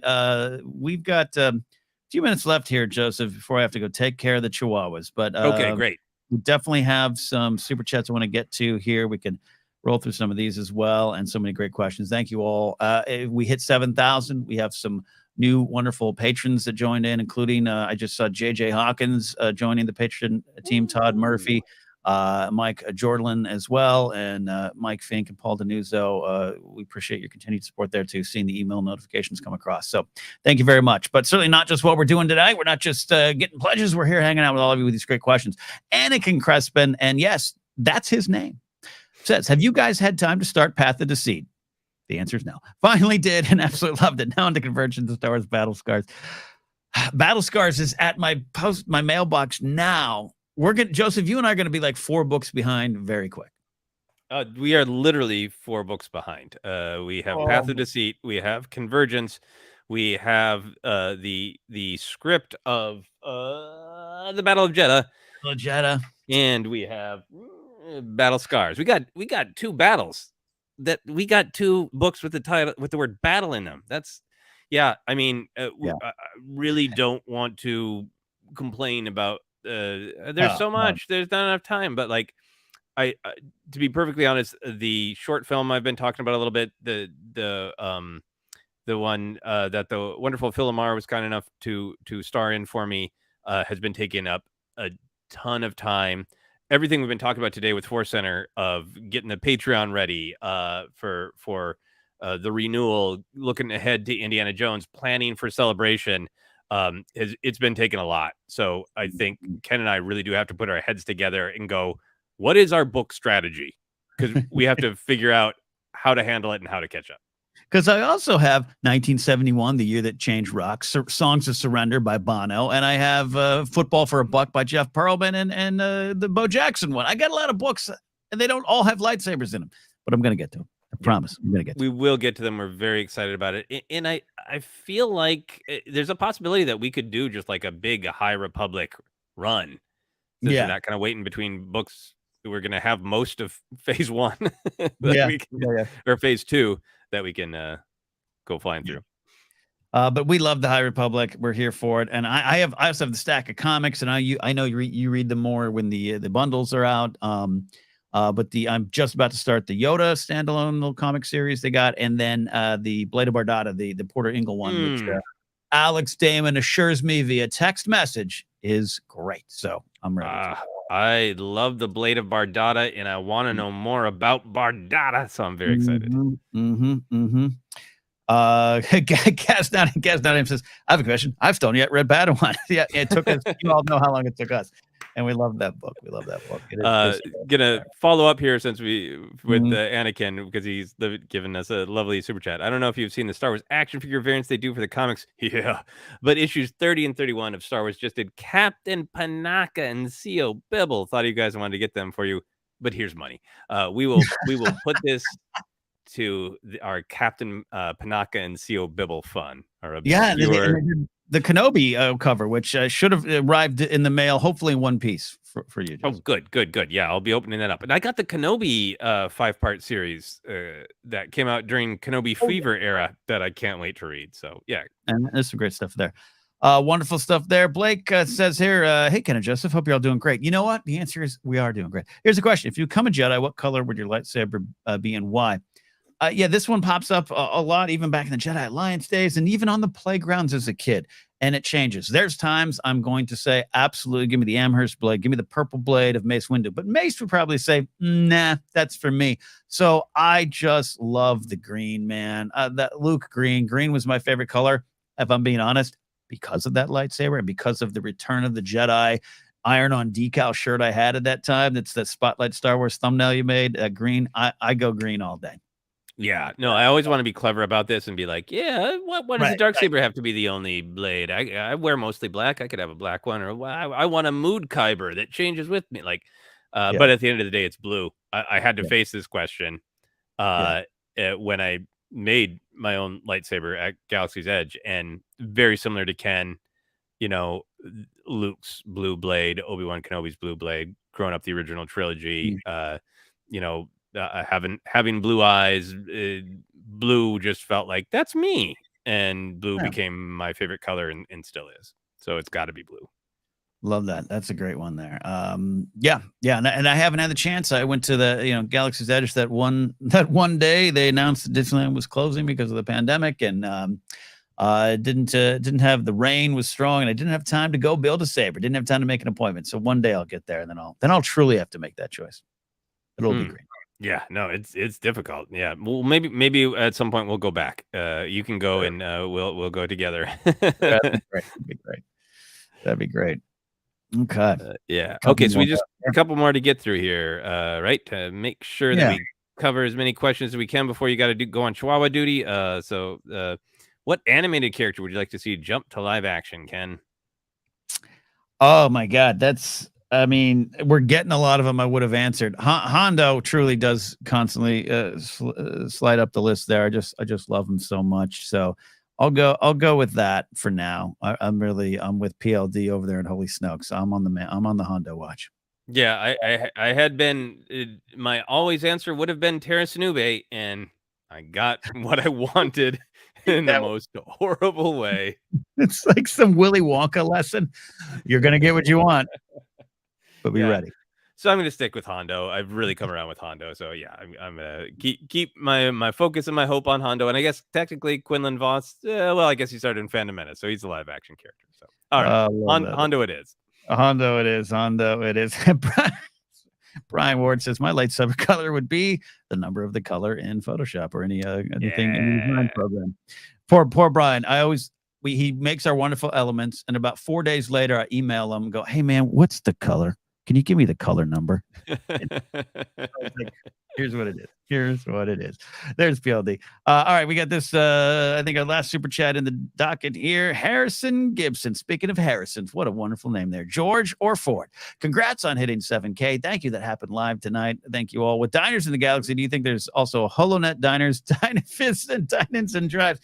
More critically, is there a Space Guy Fieri, Chancellor of Flavortown, see you in London? Harrison, you got to remind me when you see me in London, say you're the Guy Fieri guy, because I'm gonna give you a big hug. I love this question. Yeah. I love this. Guy Fieri is a Mark Ellis favorite, and we love traveling in airports that have Guy Fieri Flavortown restaurants. So I love that show. It's one of my favorite comfort shows. So in my mind, it should be Dexter, but in my mind, I would love a character that, at first you're a little bit like, who is this guy? Seems a little out there. The clothes, almost like a Toro Calican, but then you get to know him. You get to see his efforts, what he's doing in the world. And you're like, this guy's all right. Plus he's celebrating food. So I think the answer is yes. Yeah. Yeah. For some reason, in my mind, the Star Wars version of Guy Fieri is a really friendly Trandoshan. A Trandoshan with like a weird spiky hat, like, try my lizard gizzards. He's like in there, like those are like some sort of jalapeno poppers. His lizard gizzards are real hot, real spicy. We're trying some jalapeno poppers. Love it. Some lizard gizzards. Absolutely, would love to see that. That is a great one. Love it there. Well, we're almost done here, Joseph. Any questions that popped in mind, I'm happy to answer them here. But it's been a fun show so far there. Yeah. Douglas Dubois says, very quick question. Snoke's gold robe or Dooku's exquisite pajamas for around the house? I mean, here's I'm looking off camera because I have a door right there that's closed, and on the other side are two robes. I never use them. I'd like to be a robe guy. I'm not. I'm a sweatpants guy. In fact, most ForceCenter episodes are recorded in sweatpants. So I got to go. Dooku's exquisite pajamas is the closest match for me. I am currently wearing the Grogu sweatpants that I mention often. I would love a gold Snoke robe, but without a doubt, my Dooku love and the utter brilliance and comedy of exquisite pajamas. Absolutely got to go with the exquisite pajamas. Let me slip and slide around in those comfy Sith jammies. It never stops being amusing, and one of my favorite things in Star Wars that at some point they were like, okay, we need some design, we need an art of Dooku in pajamas. That's the greatest. Like, come on. Yep. Some great talk about Hondo Watch. We'll get into that. Ken, we have 2 more questions left. So should we just do fast answers and then get to Chihuahua time?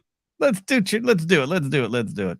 Okay. Jay Fenor says, I often have to remind myself when each show takes place when watching. Would they benefit from a timeline notation during premieres a la House of the Dragon? I kind of think so. I also think for some people that would confuse them even more to go like, wait, what? But I think I would tip 51% in favor of setting it. Yeah, I agree with that. And it's funny you mentioned that. Andor begins with the BBY, right? We all celebrated it and made videos about it. Grace was like, "What the hell does that mean?" And I had to stop and explain it and explain that it's not really an in-world time because no one there was like, "We're 5 years before the Battle of Yavin. What the hell's the Battle of Yavin?" So it was fun for us. But yeah, to the point, Jay, I think so. I think it benefit. I tell the story before, but I'm always reminded of sitting in the press screening for Rogue One next to Jeremy Johns, and this nice lady next to us asked both of us, "Hey, so this is the sequel to the one last year?" Because that's Daisy Ridley, right? Pointing to Jyn Erso and Felicity Jones. And, I can poke fun of her, but she doesn't need to be invested as much as I am. And sometimes you have to worry about that. And there's so much content. And even Mando, Book of Boba Fett, the solo of it all, people going, I thought Maul died, or I get it. This is before Phantom Menace. You do sometimes have to worry about that. So I'd be open to it.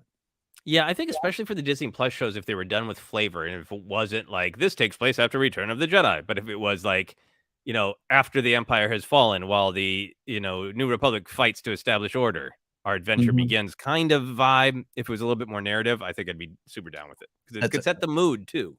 I think that's the way to do it. I really think you just nailed it there. I think that there you go. Colonel Saunders says, "My man thought Jyn was Rey." Yeah, that's what I'm saying. And again, we could poke some fun at everything, but they're just having their life and they're sitting down in the theater and they like Star Wars and they're not quite sure. And they don't watch the trailers. They don't listen to ForceCenter. That's something you gotta be worried about. Yeah. So there you go. Yeah, good pitch. Yeah, Acolyte can begin like 100 years before Anakin's fall. Yeah, and the House of the Dragon handled it very well, I thought, where it was just like 178 years. They highlight that before Daenerys Targaryen. Remember? And that's all you need to do. And it's not pandering. It's helpful. And I think that's good. All right, here's a triumphant question to end on, Ken. Our final one from Jared Sapper. Will we see Mando ride the mythosaur out of the caves? Your ancestors rode the mythosaur. I really think so, and I really hope so. And rewatching Mando, like I know you are, Joseph, too, like seeing that scene with Quill, it's a great reference. And I think more often than not, that's probably, hey, that's just what it is, right? It's just a reference to something. Its purpose. It's to the theme of that moment in the story of Mando. But hey, seeing Boba Fett on a Rancor was one thing, but Din on a mythosaur? Yeah, let's do it. Snakes on a plane, Din on a mythosaur? Yes. It's so mythic. He's been on this journey to be like, what do I want to be as a Mandalorian? What do I think a Mandalorian is? I've been told this. Now I've got all this other input. I got to go down to the depths of what it is to be Mandalore. He tells Bo-Katan his bias is, it's gone. It's haunted. It's awful. Don't go there. And then he said, like, yeah, you have to go to the depths of it. You have to go to the heart of your destroyed home. What a triumphant image for him and mythic, which they love, to go to the depths of the planet and realize the heart of it, the spirit of it is still there. And he rides the core of what it is to be a Mandalorian, bursting out of the heart of Mandalore itself. Yeah. And then as he flies triumphantly, we see a little circle open up and Quill winks at him. Perfect. Quill, and then Grief Karga, much like his appearance in Happy Gilmore, just up there. Not that I want Grief to die, but just up there, giving a thumbs up in the sky. Exactly. Great stuff. Great stuff. We are out of here. 2.5 hours plus. I saw some people just joining in, so quickly we'll remix some of the stuff we talked about. As you know, we're very much more active on YouTube these days, so thank you all for helping us reach 7,000 subscribers. Onward to 8,000. We have some essays up there right now. Excuse me, I'll get the comment down.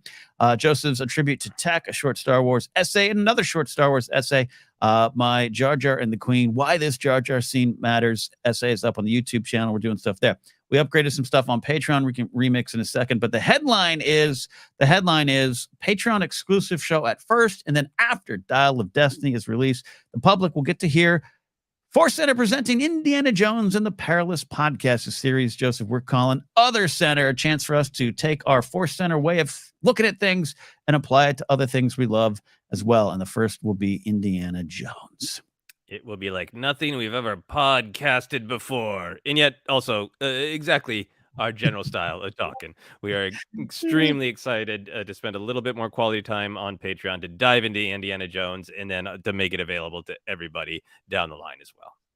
Yeah, indeed. And on Patreon, we have a goal. Our next monetary goal at 1,600. We're going to do a live, very big special Star Wars ranked exclusive for Patreon supporters and released to the public after. And we have some new tiers, newer tier information, I should say, not new tiers, new tier information. Check it out. We got a merch level with a mini print and a coffee mug, the 10 and 20 level, and we appreciate your ongoing support as we continue to grow ForceCenter even more and kind of plant our flag on the corner of positivity and, well, understanding of Star Wars, we'll say. So that's it. That's it. Any final thoughts, Joseph, from you? Or do you just want to put on an exquisite pajama and get to your Friday night? I'm going to put on some exquisite pajamas and possibly eat some mac and cheese. So thank you, everyone, and goodbye there. Goodbye.